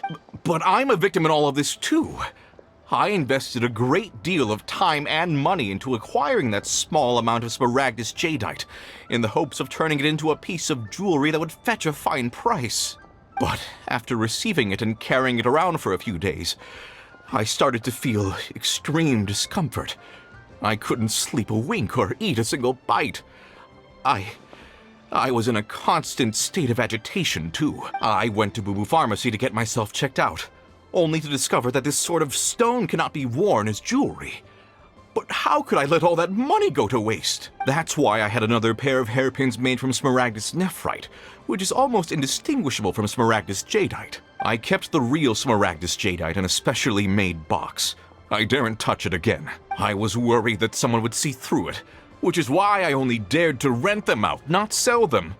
And then to top it all off, Zhiqiao lost the hairpins after I rented them out to her. Exactly. If they weren't the real deal, why'd you make her pay so much? I didn't want to either, but when I purchased that Smaragdus jadeite, some of my business partners found out. I knew they'd be watching closely to see how much I could make off it. If word got out that I sold a pair of fake hairpins, then my days in this line of business would be over. All right, let's cut the appeals phase right there. I failed to see what bearing any of this has on your transaction with my client. According to the contract, you must pay Ms. Zerchow 10 times the original price in Mora, and that is final. 10 times? Crossell looks like he could faint any second. As for me, according to my contract with Ms. Zerchow, 20% of that sum will go to me. 20%? That's as much as I spent on that Smaragdus jadeite. There's no need. It's fine. You don't have to pay me that much, Mora. Even if the Smaragdus jadeite on those hairpins was fake, I still bear responsibility for losing them. Legally or not, I think I owe some compensation for that. Ms. Zhiqiao, you— However, Mr. Crossell, since you have no use for that chunk of Smaragdus jadeite, why don't you give it to me instead? I'll consider us even. What? But all right then. This cursed rock's brought me enough grief as it is. Miss Yunfei, I'll turn this Smaragdus jadeite over to you. I trust that it will suffice as remuneration? Well, that's not quite how the rules say this should go. But whatever, it'll do. Thanks so much for your help this time, Miss Yunfei. When you have the time, I'll be sure to visit and express my thanks more appropriately. Oh, come on. No need to stand on ceremony. Now, if I may confirm this again, Mr. Chow, have you and Mr. Crossell come to an understanding? Well, yes, I believe we have. Well then, that's good. Mr. Crossell, it seems that my client has no further claims against you. Is that so? That's good. Actually, Mr. Crossell, I'd like to talk business for a second if I may. I could see from the hairpins you produced that you're very skilled in jewelry design. My family, on the other hand, works in the ore business, and we have a fair stock of fine ores. If we could join forces, your jewelry designs and our choice ores, I think we could do some fine business between us. Let me think for a moment.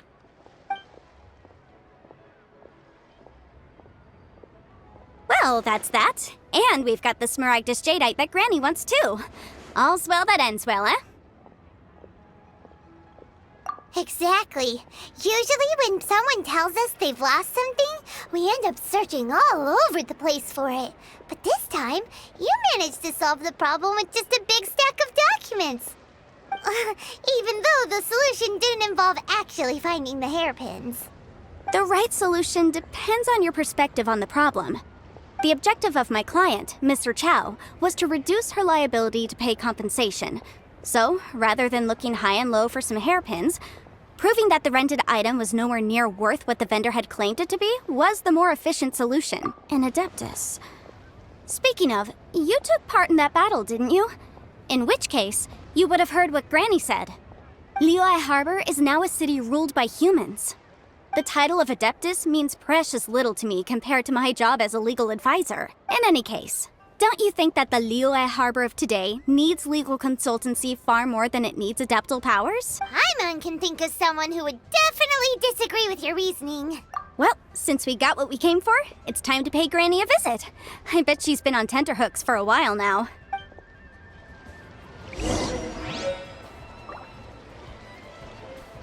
My friend, what can I get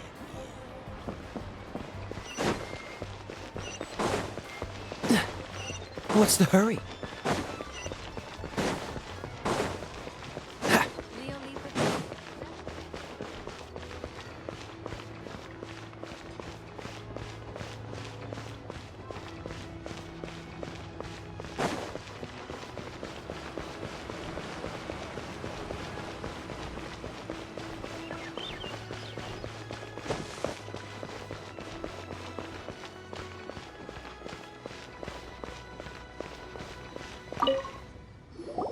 Ah, you've returned.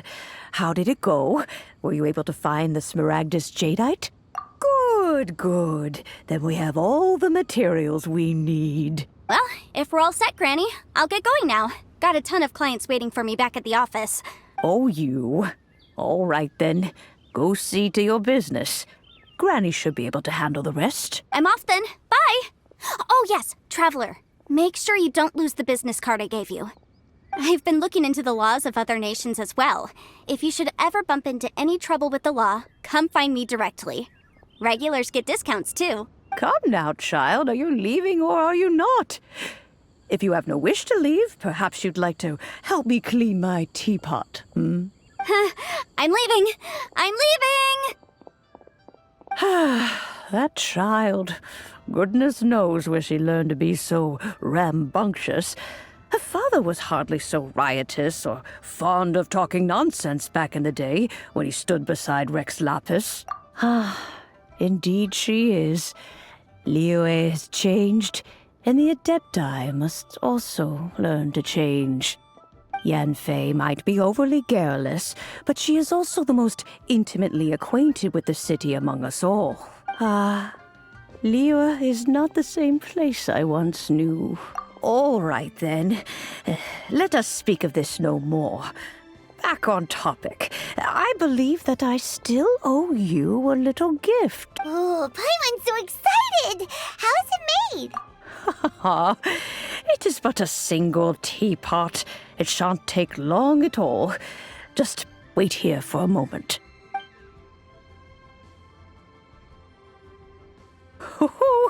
There we go. This Serenity pot is all yours now. Hold it firmly. If you were to drop it, oh goodness, who knows what might happen. Take these blueprints with you as well.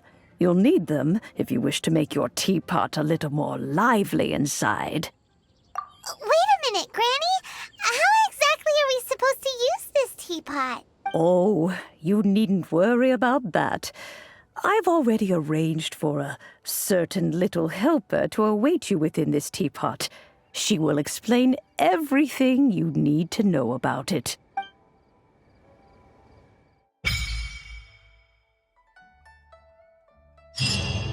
This is a peaceful neighborhood.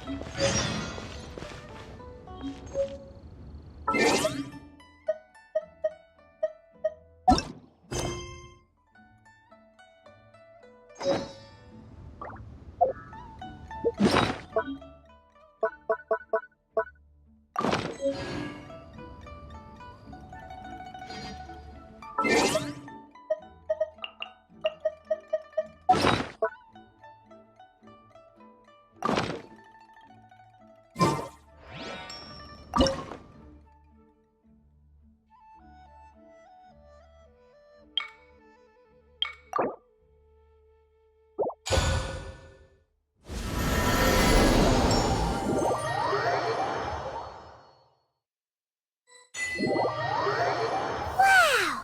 This teapot seems even bigger inside than Madame Ping's! There's even a great big house in the middle, too! Huh. But there's just a whole load of nothing around it. Hey! There's a perfectly good house right over there! Why should Paimon have to live in a hole in the ground? Still, why is it so empty here apart from that house? Oh, wait a sec.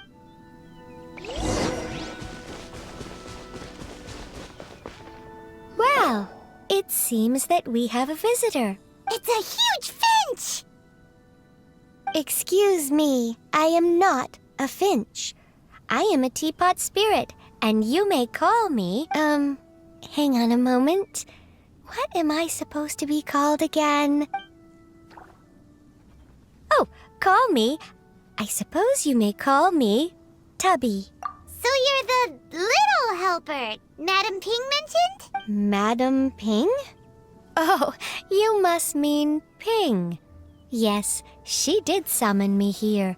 She told me much about you. You may leave all matters regarding the upkeep of this realm to me. Your journey may be far from over, but at least this way you will not want for a comfortable place to sleep each night.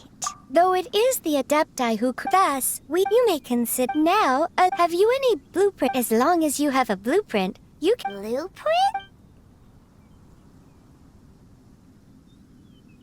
Yes, these are just commit the then simply... Wow! Is that all it takes? Then we could build a whole... I doubt it. He said this world is not... A golden idol. I hardly remember myself. Well, let's not... If there's any...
Join the team?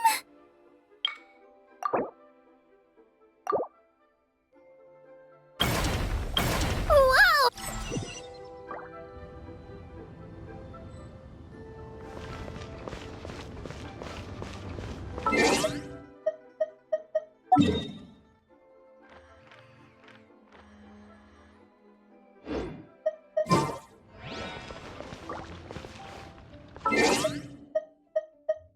You